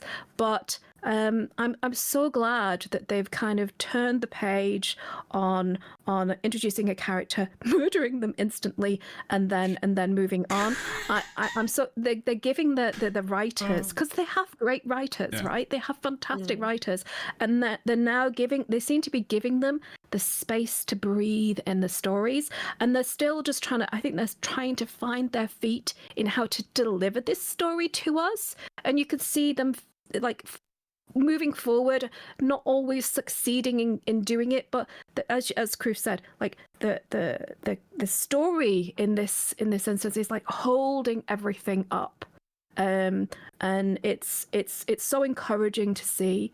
And I love these quiet moments, the kind of quiet before the storm, and I thought they did this really, really quite well. I like the poem he did. The poem? The poem. I might play it. Do you want to try to play it? Should I play the poem? Does it belong? I don't remember. How long is it? I think we're okay with that, but it was good. It was very good. Yeah, we can do it. Fine, Rook. Yeah, it was Kroof. Kroof said that. Kroof said it. It wasn't me. So Kroof was like, don't play that poem. No, you're right. I didn't say it. You're right. No, Rook, you're right. Kroof is trying to be polite, but what Kroof really meant was, no, Jeffro, I don't want you to play that I need to do that. Hey, was nice. You know that idea that you had? Great idea. Let's keep it that way. An idea. I'm just kidding. No, but once again, the writing, the actual craftsmanship. Sad face, Jeffro. It was a good idea. Don't let Kroof hurt your feelings too much. I'm gonna start to. I gotta stand on business. I've deleted Kroof from the podcast. Kroof is gone. Control Z, backspace. No, but I think this instance was, despite it all being like a moment before the big battle, there still was a little bit to do in terms of you're sparring with someone, you're interacting with the dancing mechanics. So they had an okay balance of really good narrative, really good, just straight up written dialogue, and being able to mix in a couple activities so you feel like you are a part of this night, of this evening. I thought it was good. I thought it was perfectly solid. Excellent. Solid review. I'm just skip through and see High what praise else. indeed. Yes. Yes. Yeah. Okay. No, I thought it was nice. Let's go to the next one. Then. We'll just go to the next one. Balrior Peak. Mount Balrior. Balrior. That's how you say it, right? Balrior. Balrior. There's so many rios in this Balrior. Balrior? Rylior of Peaks. Chapter 11. 13 lies. The battle against the Titans culminated in a harrowing confrontation at Mount Balrior. Phonics, you're not going to join in? Was that you? I like it. I like the beat. Excellent. Thank you. With reinforcements delayed and the mist tides closing in, our allies pressed forward despite the odds. I was going to say, the tinsel behind your chair makes it look like you have hair and every time I glance back, it looks like a wig. No, not that. Now it doesn't. Beautiful. I love that. It Long looks lost like you just have locks. long hair. Anyways, I just had to say it because I kept getting distracted and laughing about it. On to Matt. Me having hair? How's the battle? No. Wow. Damn. Oh, there it is. It's a good thing you carried me hard in rival rivals earlier. Otherwise, I'll be really sad. Anytime. Woo. I love that you regretted that right after you did it. I really love that. So, what the fuck am I doing?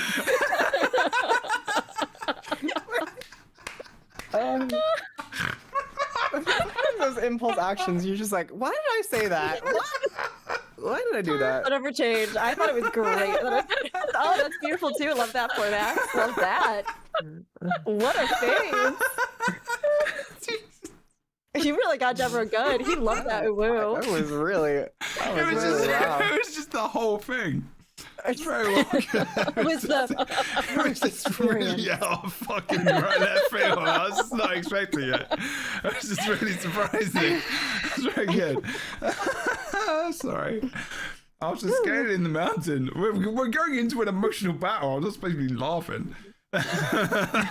Everyone's gonna die. This kind of sucks.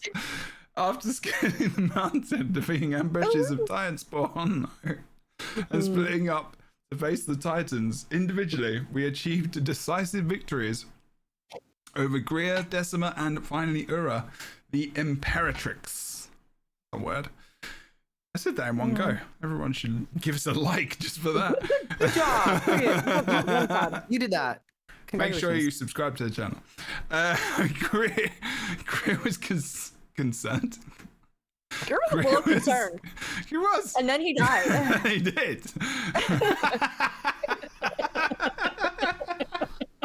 Yeah, he was concerned, and then he fucking died. How about that?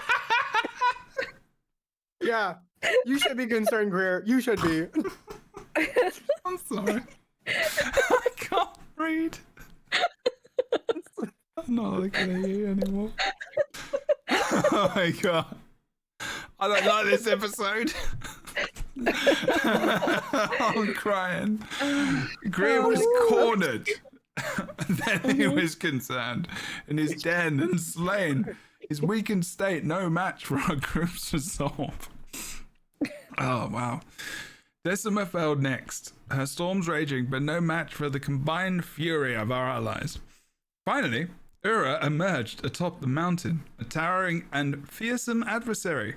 Her sulphurous and explosive attacks tested us to the limit, but through clever tactics and perseverance, we brought her down. Even Rook did that. Okay. Boom, boom, boom. All right. No, it's fine. Yeah, are you pleased with yourself? Yeah, you happy? You're the only one that's laughing. Wow. Wow, Deborah. It wasn't, When the joke is I fire, wasn't only even you. the one giving you crap in I am Discord. deeply hurt by how you have targeted me in the way that I played this video game. I only We just gotta did it channel just boots. then. Yeah. Someone has to speak I'm for just boots. doing You're like the public. Lorax. You speak for the boots. Hey, you should see me playing.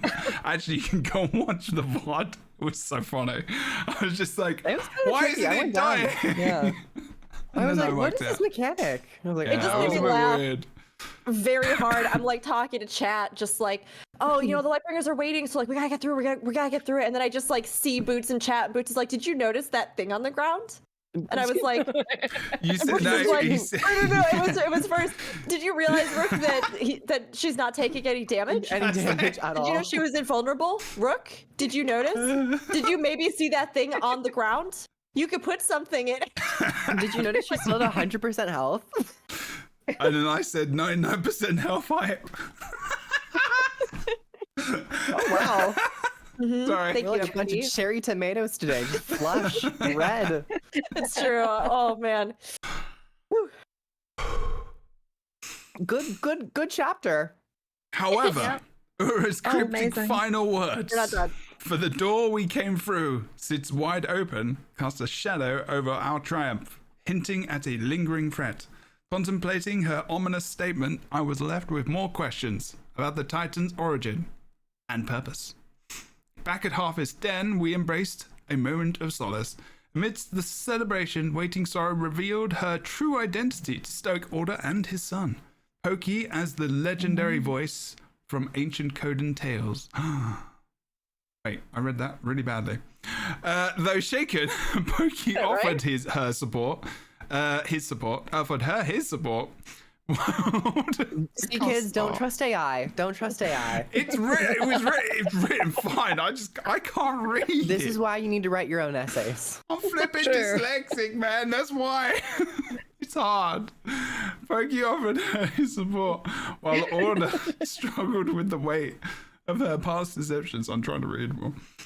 The victory revealed yet another danger. Isgaran shared that Mabon had secretly warded the city of Bavanissos to protect a hidden Mist's Gate. With Mabon's death, the ward has fallen. I remember this now. And Isgaran suspects this gate is the door Ura referenced. Now it's starting to come back. Yeah. It's all coming Our next back mission to is me, clear. just me like this. To silence Kroof from singing further. I mean, sorry, we NDA. must journey Copyright. to Not Bavanissos, and seal the gate before more titans or something worse emerge. Though the titans are vanquished, the battle against the unknown is far from over. I like the way I summarized that. Actually, that's pretty good. So, Not Valrior. I thought Valrior. Valrior. Valrior. Let me just forward to this. Let's see I where we are. really also this was the raid. I really truly appreciate Yes. that they were able to do a 2-in-1 system by producing a raid and then also incorporating it into the story missions and like the main campaign. I really hope they do it next expansion as well because I just Yeah. really like raids and I'm gonna be raiding again tonight. I haven't killed any of the bosses, but I've had such a pleasant time getting back into the habit of talking with people and figuring out mechanics and all that stuff. But Oh, good. for the campaign, I thought it was good. It was able to tell that story of the Titans and of course introducing the kind of figurehead at the moment, Ura, who was so mysterious. And being able to see her model, I was like really blown away. I was like, oh, she looks really cool, very crab-like, and I think the steam works well in her overall aesthetic. And of course, figuring out her mechanic as well at the very beginning. It was a very pleasant boss gauntlet of a story. Pleasant is like your word today. It's like, it was pleasant. It was Yes, pleasant. It was pleasant Otherwise- indeed. pleasant. I mean, Yeah. I would agree with you. I think that she is very effective. I like that although we have, come up against these titans multiple times, that each time there's some added layer to them, or you get the second one, or you get the mechanics that you're learning through the story itself, through the iterations, and then you get the actual sort of clash. And I really enjoyed the moment where after you fell, the second one, Pokey is like on a adrenaline rush, and finally he's been able to do this thing that they've been gearing up to do, and all of the character, I think just the way that it all played out was really good. And at the end, getting to actually have that reveal of her and have this, oh, here's this new element that we haven't had before. And I think it really gave a nice experiential reasoning as to why not knowing your opponent would be daunting in a sense, right? Because and why maybe we turned back earlier. Because suddenly here are these two, oh yeah, we've seen them, we kind of know what they do, we've learned it, and then you get to the last one and you're like, oh gosh, I don't know what she does, and then Boots shows up in your chat and is like, did you see the rock on the ground? And you're like, I think everybody had that experience. That was very Oh, well yeah. done. Oh, That yeah. was very Yeah. good. That was very good. Same tone but- and everything. That was excellent. But Very I smart. think that it was a nice the actual story itself, the way it kind of came together, that progress through, I thought felt really satisfying, and I enjoyed her reveal. I enjoyed that final area. And while I haven't had a chance to do the raid yet myself, I've heard from folks that it is a pretty strong difficulty, and that it people are enjoying it. A lot of pugs aren't just speed clearing the whole wing or anything. And honestly, there's been some talk, and I'll be curious to hear what all of you think about this too. We don't have to immediately jump into it, but if you want to. But there's been some talk about oh, is this a little bit too unapproachable for the casual player, or for things like that? Are they going to get turned off by the idea of raids? Is this going to hurt raids in the game? But at the same time, I have to say that I think if they had come out with a raid and it had been a total pushover baby raid, and I say that with all the love of my heart, like if it had been a total pushover, Like Ice Brute Saga First Strike Mission, Ice Exactly. Construct, yeah. I think that people would have been so deeply dissatisfied. And I think for me, it highlights something that perhaps the game itself can highlight a little bit more, or their marketing or something, which is the fact that gear treadmill does not exist in Guild Wars 2. So if a raid comes out, this is not something that has to be completed by the vast majority of players within X amount of time, or you don't get the gear and you can't do the next thing and you can't, like, right? So this is something where, to me, them adding this in is a long-term addition meant for the players to grow, learn, and gain mastery over, that then will tide them over until whenever we get whatever the next piece of hard content is. So for my side of the discussion, I think, I feel that adding in other stuff like the Convergence version gives you a stepping stone already, and that I was actually glad to hear that this raid has provided a bit of challenge for folks. And I would encourage anybody who maybe is new to the game or new to raiding not to be disheartened. Like, if you try to go in or something, there are a lot of raids that have like much more approachable entry bosses that you can go into if you feel like this one has been too hard or frustrating. And also don't forget that, like, there is no rush to complete this. You don't have to have it completed in some amount of time to get best in slot. Like, you can get best in slot 100 other ways. You can get, like, and although there's cool things to get from this, think of it more as something that now you can add in to, like, learn, figure out, and grow with other people, and start to, like, add into your raiding repertoire, if you will. It would be different if it would be different if it was like before, where there's like really excellent, amazing story being told in something which was gated away from people because they can't get a group of people. But it's not, right? Like, it's not Exactly. massively different. It's just the same thing, and I really haven't heard anyone complain about it at all. I don't go on Reddit, so No, I don't think we will. I think perhaps the topic might have just I don't been care personally. I've not even.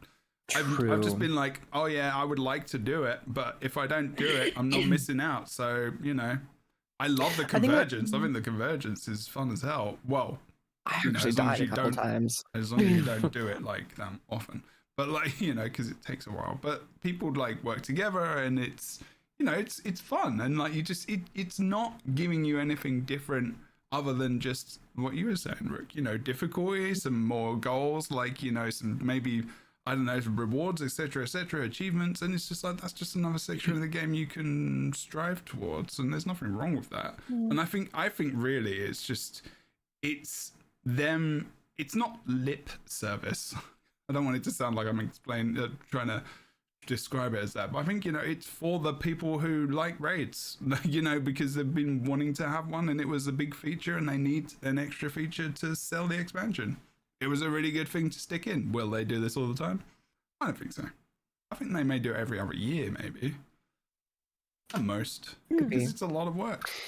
I think in the case of this raid, there was possible just miscommunication, because I think people had said that they stated that they wanted this Wing 8 to be more of new player friendly raid wing.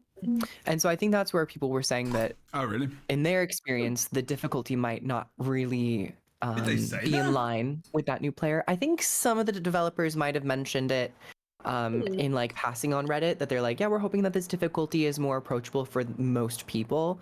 And so I think that when people got in, they're like, oh, this actually is a little bit tougher than maybe what we were going into with. And I think ArenaNet realized that, because this week they actually did nerf Decima. Yeah. And they bug fixed and improved clarity on both Ura and Greer. Which I think that clarity is one thing. Decima, I think I did try Decima. She was tricky. There was a lot of, like, once you got it down, it was cool, but there was a certain phase where you literally needed every single person to be alive at the last 20%, which for a new player raid is quite demanding, and we haven't really had that before in any raid where everyone has to stay alive. So I think it was just like fine tuning of possible numbers, but in the case of this raid, I think it is smarter that they went, or hopefully go a little bit easier, because we are going to be getting that challenge mode and then the additional legendary mode. So we will have tiers of difficulty That's for true. those hardcore players who want to experience that level of intensity.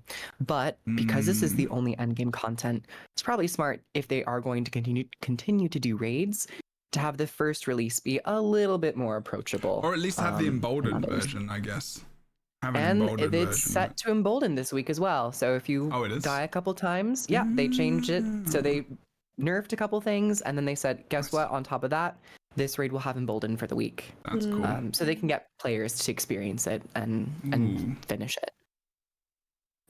Nice. Nice.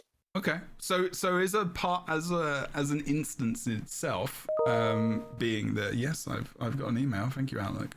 Damn it, I got rid of that. Maybe I'll turn that down. How was it? I thought it was good as a story instance.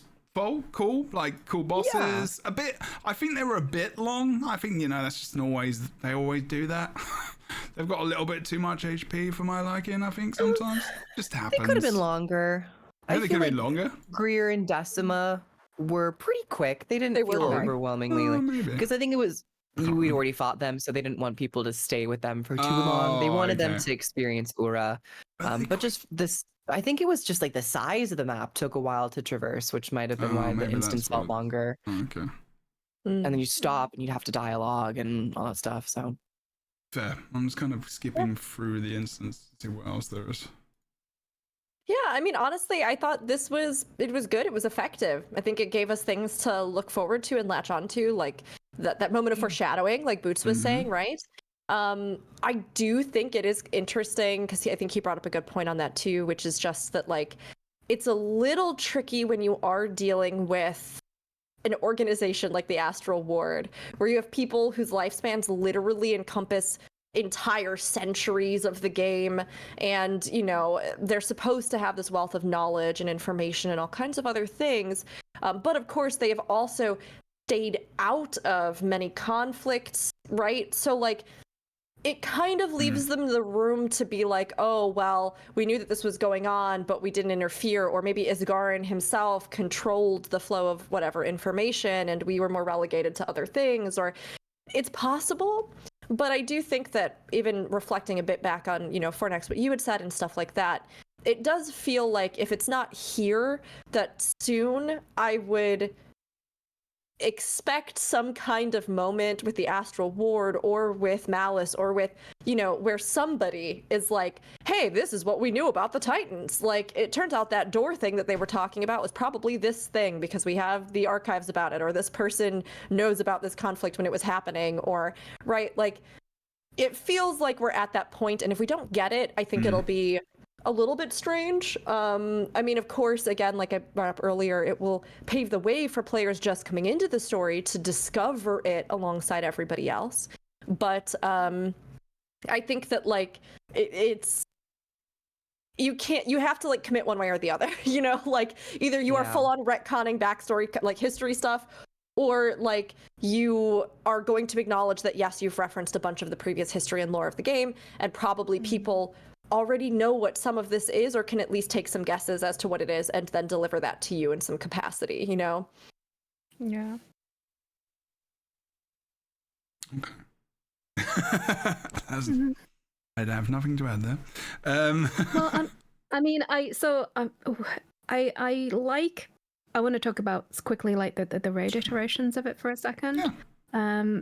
So I think that I agree with you, Jeb, that because we have a story version of this, my major gripe when the raids first came out and I was kind of too intimidated to go in was I was so salty because I'd missed out all this wonderful storytelling and these wonderful environments that they'd created, and I'm like I really want to explore that, but I find this content really intimidating, and I feel that answers that that problem for me as I was as a casual player. And I also like the way that Guild Wars 2 does gear. It's not perfect and it has its flaws for sure.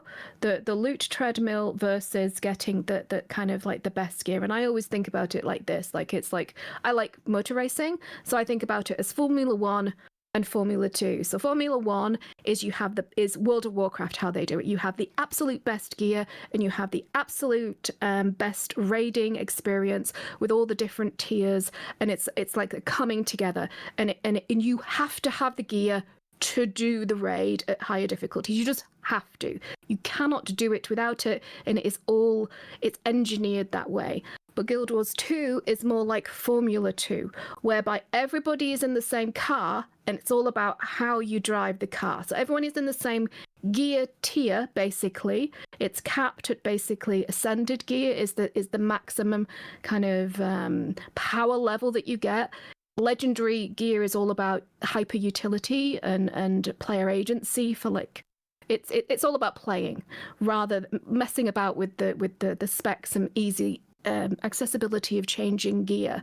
But in terms of like power, ascended is the top, and then you have to use your skill. It's all about skill and player organization and how you play as an individual. And I feel like a lot of the critique from outside of the Guild Wars community is Guild Wars is super easy. Guild Wars super easy, super casual, super this, that, and the other. Until you actually hit where you can't outcap the gear. There is no all the gear and no idea in Guild Wars 2, really. You have to bring awareness, an ability to respond, team play, and knowing the mechanics, and like coordination. You can't cheese it.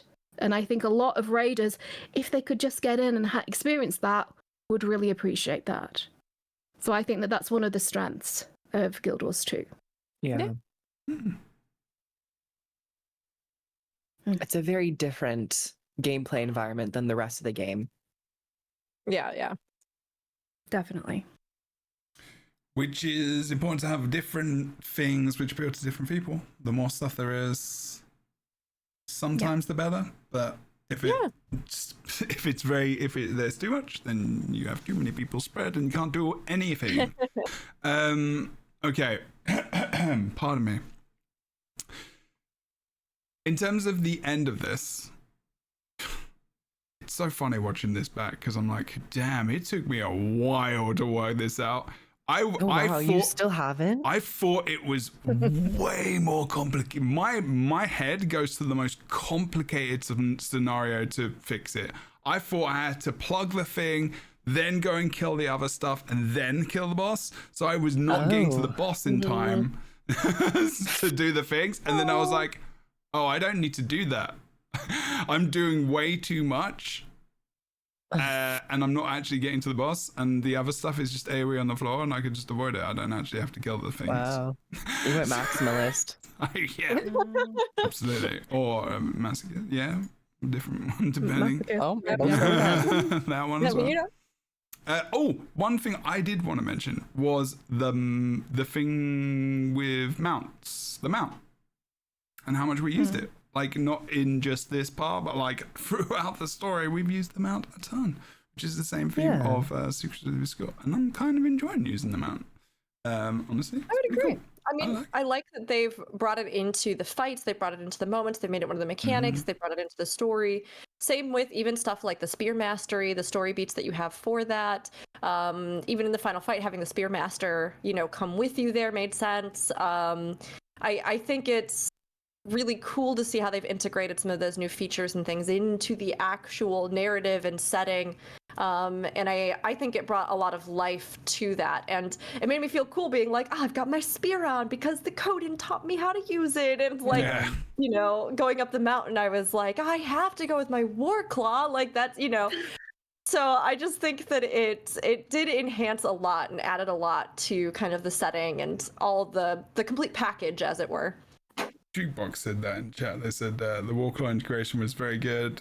Feels better than, much better than Soto's Sky Scale. I would agree with that probably as well. I like the Sky Scale as well in Secret of the Obscure, but I think it's better here. I like the whole idea of almost the is it the AT-ATs in Star Wars? You really get that kind of feeling from is it Empire?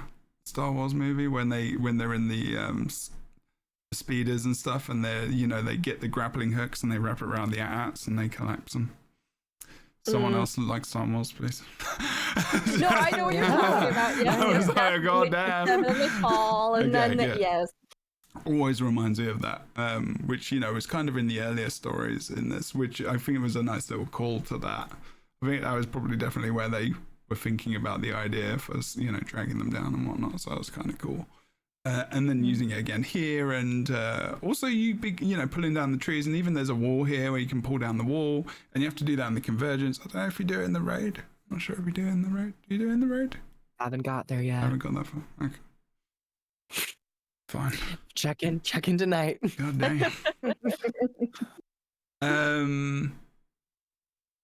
Okay, cool.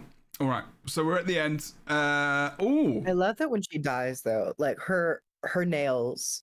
Yeah. She just has them sprawled out. She's like, guys, look at my nails. Look. It's so good. I spent so much of my energy becoming this thing. He's excited. It is a really cool, creepy model without the shell. I almost prefer if it was just the goo Just the core. Yeah. I mean, it's very interesting. I think it gives a good, you know, like we've defeated them, right? But kind of like the story is already set up. Have we defeated them? You know what I mean? Because like they have built these bodies, but like Ura herself just says, "I'll just rebuild them." Like whatever. Like I'll just rebuild those two. And so I think that those bigger questions about their true nature, their true essence or energy, as well as some of the things that I was curious about, in that like little final instance where you kind of talk to everybody and stuff. I am so curious about how much they are or aren't going to tie Coda into this, because right. like they have made a point of really leaning into Waiting Sorrow's backstory. They have had her share this. They have had her now introduce and reestablish this element about, I heard the voice of Coda, I was supposed to be his voice, and then things went totally wrong. And I don't know what that voice was, or if it was Coda's voice, or if it wasn't, and of course there's the possibility that it was Jormag, that it was whatever.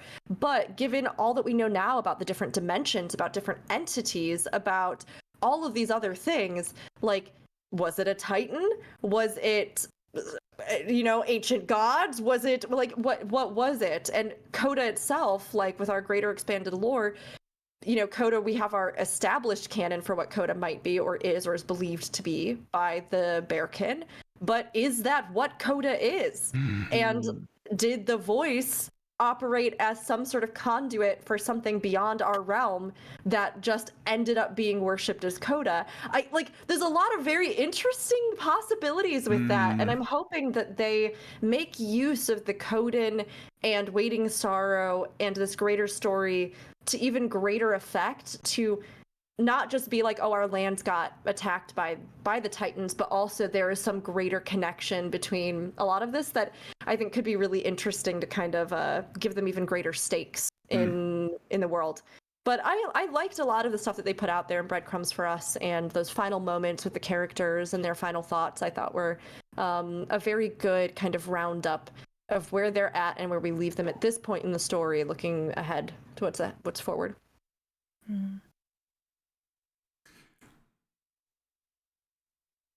How about the end part with the words? So many words. So many words. Past the fighting, past all of this, and thinking about what Rick's saying as well. It's a fantastic setup for the next map. I'm really excited to see a new environment and to possibly see a new cityscape with Bavanisos.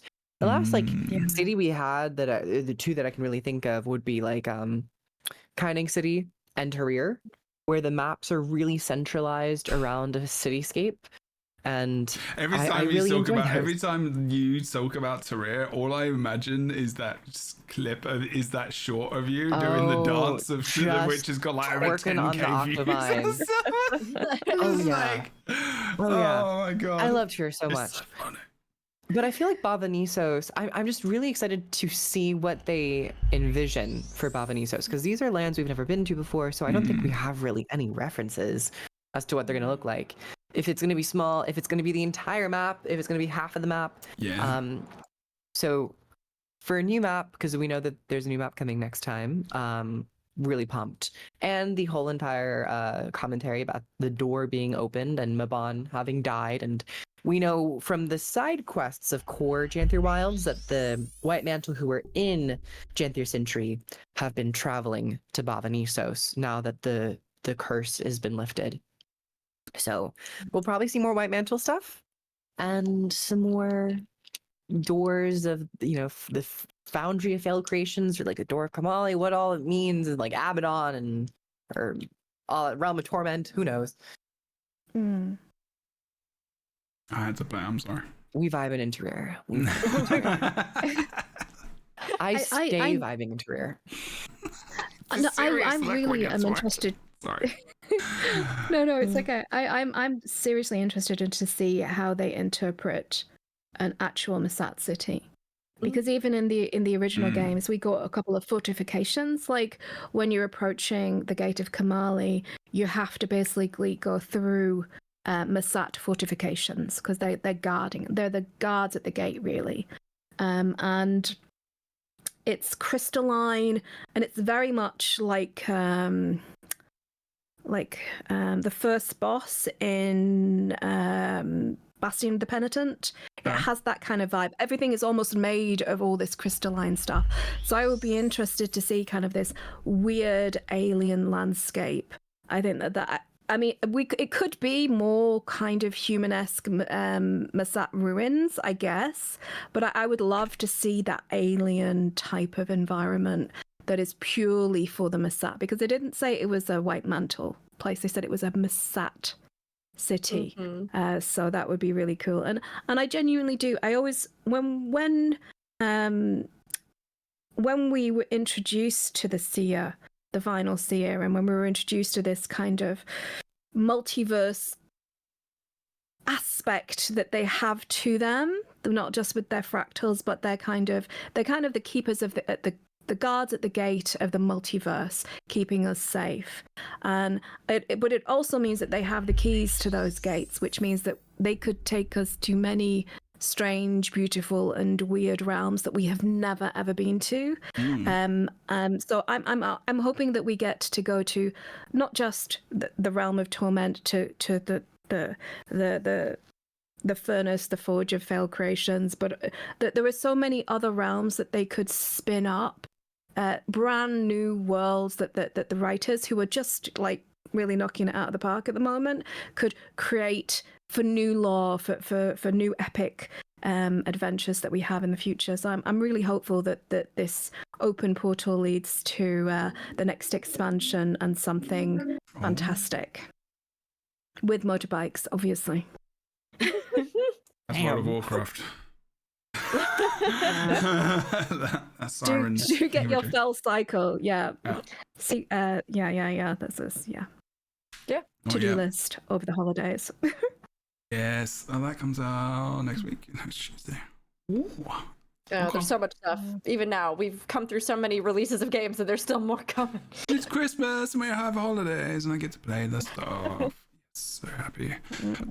Something from this as well, which is important, is that they are not part of the Alliance, really. They chose not to be officially part of the Alliance. Yes. But I mean, to be fair, Smoke Alder is like reeling from a lot of big revelations, including the woman that he's been interested in after opening his heart up again after the loss of his mate, only to find out that she's a twice liar. And punch after punch, just like poor man like, can't get a rest. Next she's gonna be like, and I'm also your mother. Like, what? I mean, the age difference is quite concerning. That's also concerning. That's true. Yeah. You know, but like it's true. Like they have not, as of yet, been sold on unifying with everybody else, right? I think Stoic Alder. It's interesting that his son, Pokey, but it makes sense, right? The younger generation versus the older, perhaps, that Pokey has seen all of these like new forces, new people, new creatures, new challenges, new obstacles. He's faced a lot of these fears, and he comes out of it with his dialogue at the end, talking about how the world is so much bigger than he thought, but that he's not afraid because of that. He is excited, right? He's like, I love that my world isn't as small as I thought it was. I love that there's all these things beyond the horizon that I can learn about, that I can know about, that I can see, that I can understand.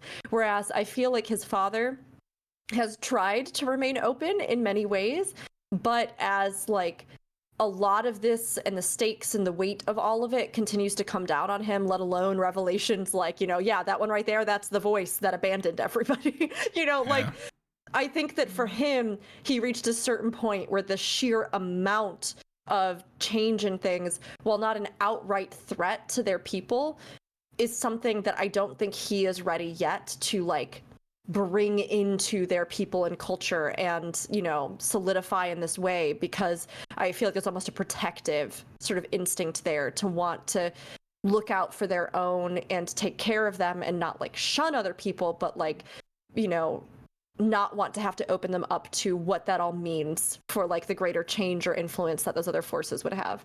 Yeah. I think that's a nice, it's a storyline that kind of is reflected in met throughout the generations of like older versus younger generations. I think they're doing a good job at that as well.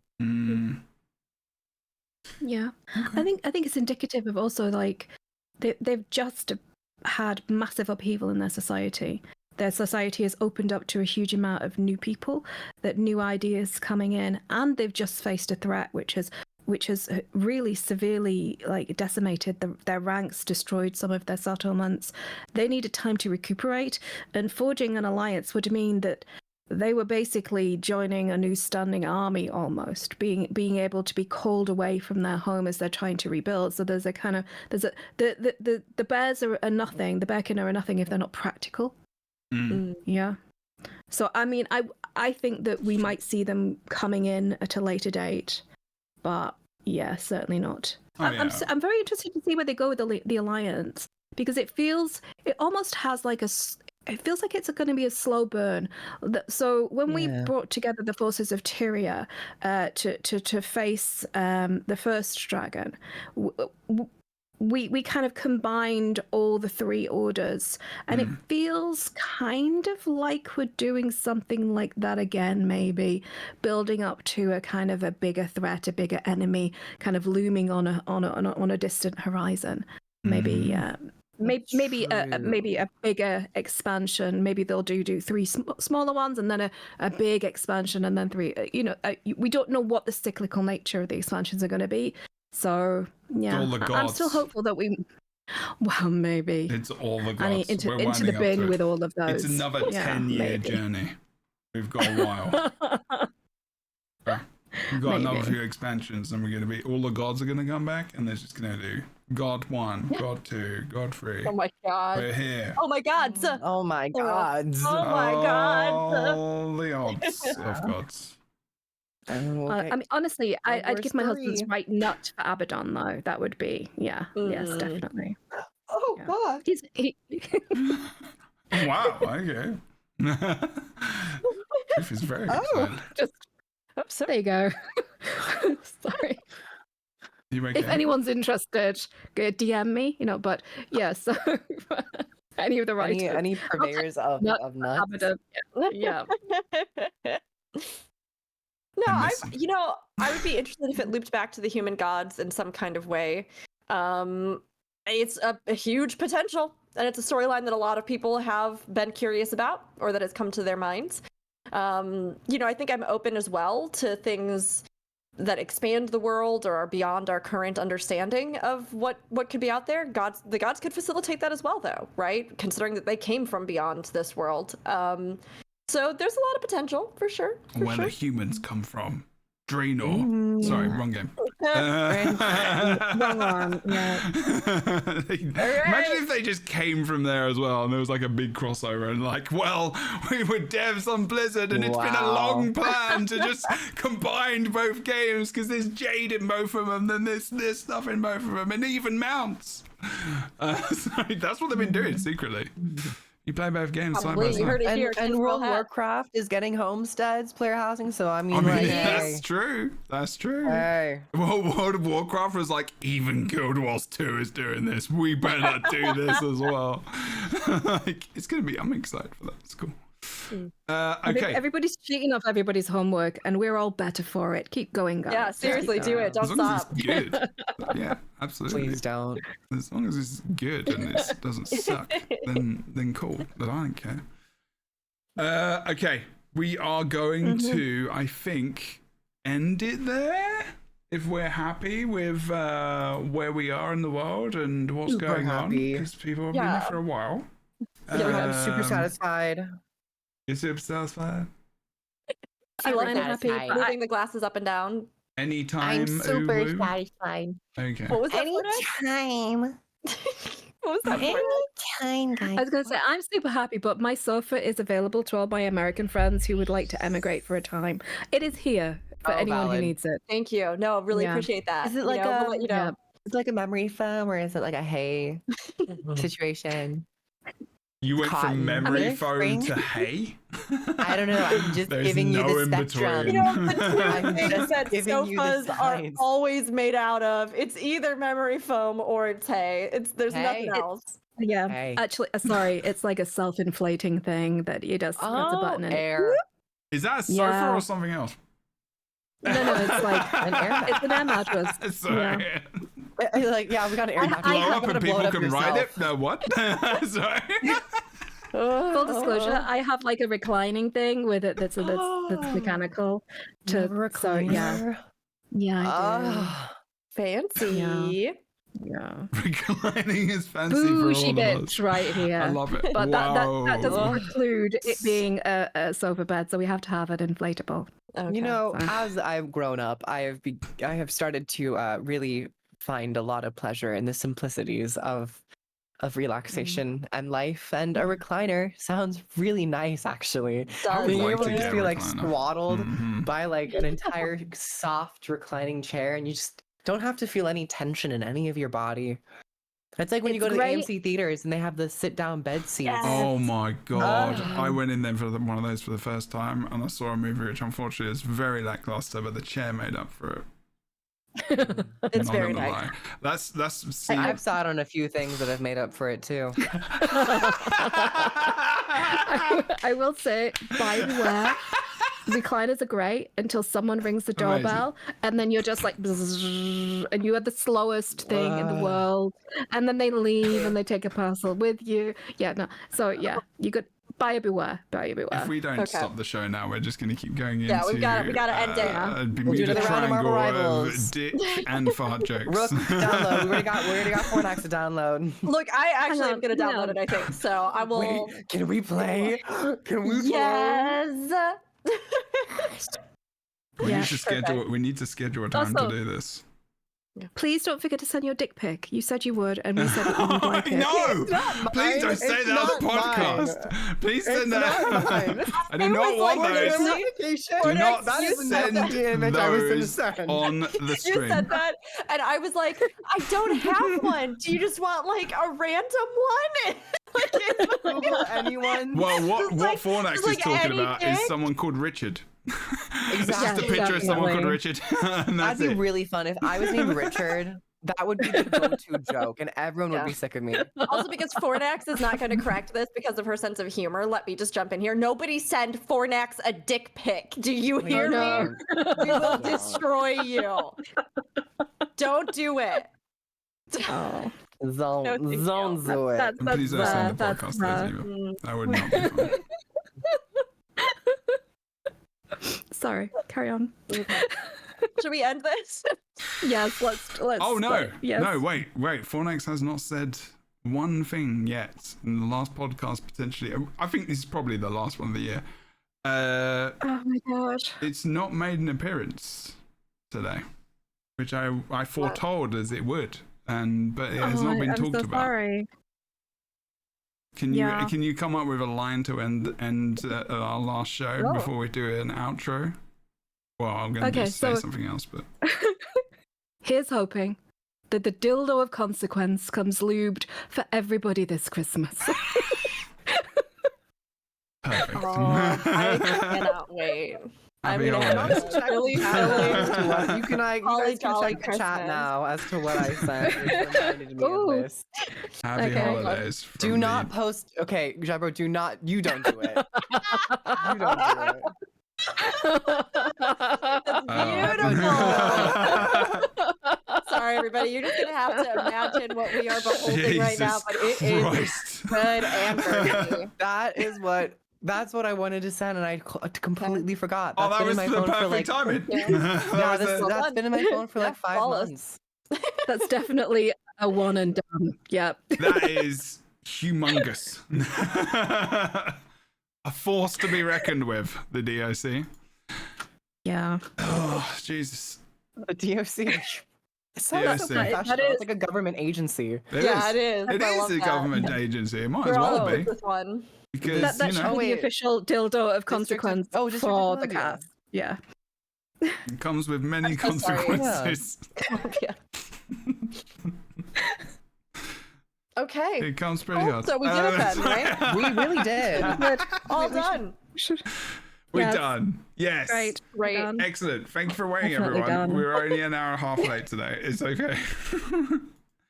Don't forget, if you need to vibe into Rear, to check out Kroof and their YouTube channel. But otherwise, Kroof, what do you do? Where do you do it? Hi guys. Hi. Yes. Shut up. Hi. Shut up. I told you guys to be quiet. Hey guys. So come here often? I don't. But if you'd like to find me on other places I come often, don't ask me that. But I also am on YouTube and Twitch. If you'd like to join, you're more than welcome to. But if you don't want to, I completely understand. Trust me. And it's been lovely. Hi.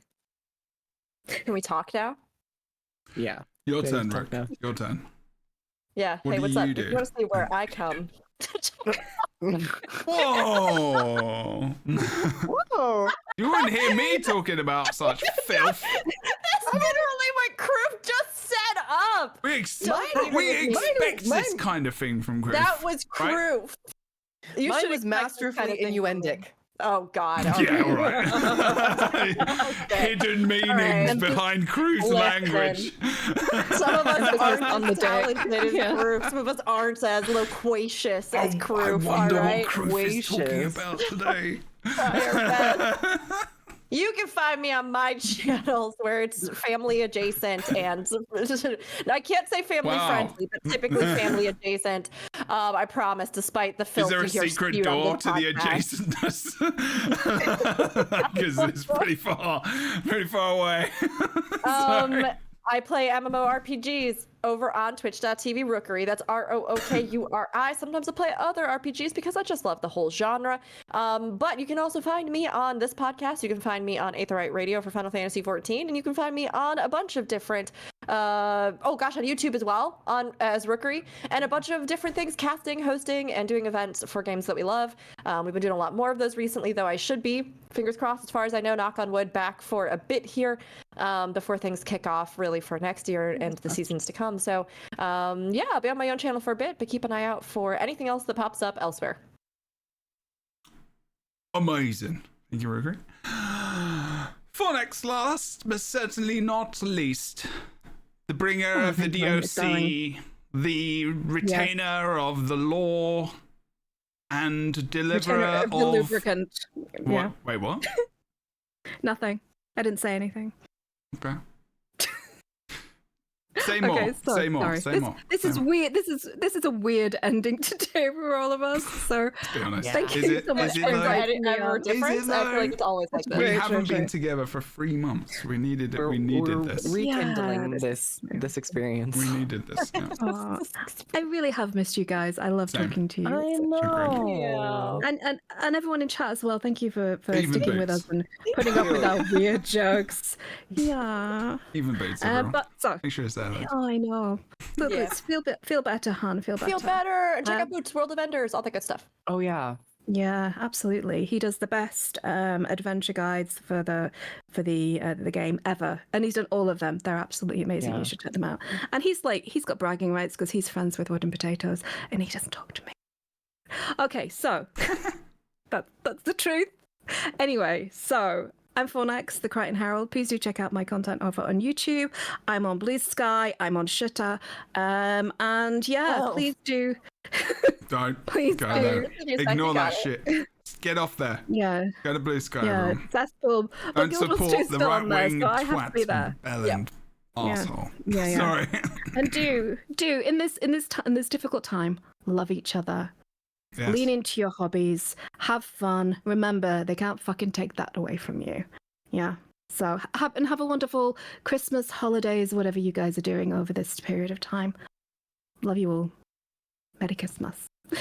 Yeah, don't take away my stamp collecting. I will fucking have you. People are making hearts like this now. I don't really get it. I don't either. I I didn't get it. even It looks get like it a when we were doing dagger. just like It looks like a spear. this. This is like the Spearhead. bottom of the heart. This is like the and so you're supposed to. People do that. It's like the now? bottom Are of you the heart. joking? Are we getting People do this for heart. So we're just Yeah, going for they do less and less effort, even with Yeah. everything now. We're just now like doing like Like at this point, I'm about to like cast a fireball or something. Like I mean that's As an pretty, art. that's pretty Yeah. cool. Deborah, how about you? Yeah, Trevor, sorry. where are you? Yeah, Twitch.tv you slash go. Jebberuni is where the Lightbringers happens. Otherwise, you can check me out on Blue Sky, Jebberuni there. And also on YouTube, Jebberunity as well. You can check out all the things and check out the past episodes of the podcast, etc. Massively appreciated. We're over on Spotify, iTunes, Google Player, all the other things where you can find podcasts about gaming and all this stuff and see our faces and all the hilarity that comes with it, with the DOC included. If you want to chuck follow, subscribe, do all the things, make sure you go and do it to all of their faces. Okay? Description below. That's I'm not sure how that came across. Ching. Sorry. On the faces, apparently. Is what No, was happening. That's what I heard. I didn't say So that. good. I didn't say anything. Oh, Rook was waiting. Rook was waiting. Look at that. Oh my god. Sorry. That I is a apologize. dark look from Rookery. You just went I'm back not- into No, the I shadows wasn't and gonna was say like, anything. You said do it to our faces, and I did not. I didn't even flinch. I just want everyone to know I kept it together so good, and it took so much effort. So we have a collective age of 12. A boy that's just edging onto teenagerness. you know, hey, it never Just goes out about. of style. The humor is unrivalable. It's But you know what we basic, can rival? but it's Marvel. it's it's timeless. Timeless. With the Deadpool of podcasts, that's what we are. Just the Lightbringers tale podcast, as GW2. Check us out time. everywhere, as well as everyone's bits and bobs. We will see you next time, which I'm not sure when that will be. If I randomly have another episode during the year, which is very unlikely, because let's be honest, it's the holidays. I don't know what else I was gonna say. So happy Christmas. Have a good breakfast. Happy Shrove Tuesday, and have a good Hanukkah. I will see you. Merry Kwanzaa. Merry Kwanzaa. And also good tidings, Wales, to all my friends there. Small country, it's wonderful there. Lovely hills, lovely valleys. Bye! We will see you next time on the Lightbringers podcast. Thank you for joining us this year, where we've hit almost 100,000 listens as well. Legends. Oh. See you soon. That's the dance that they wanted us to do. Bye. I'm going to bed. Bye, Ben. good night.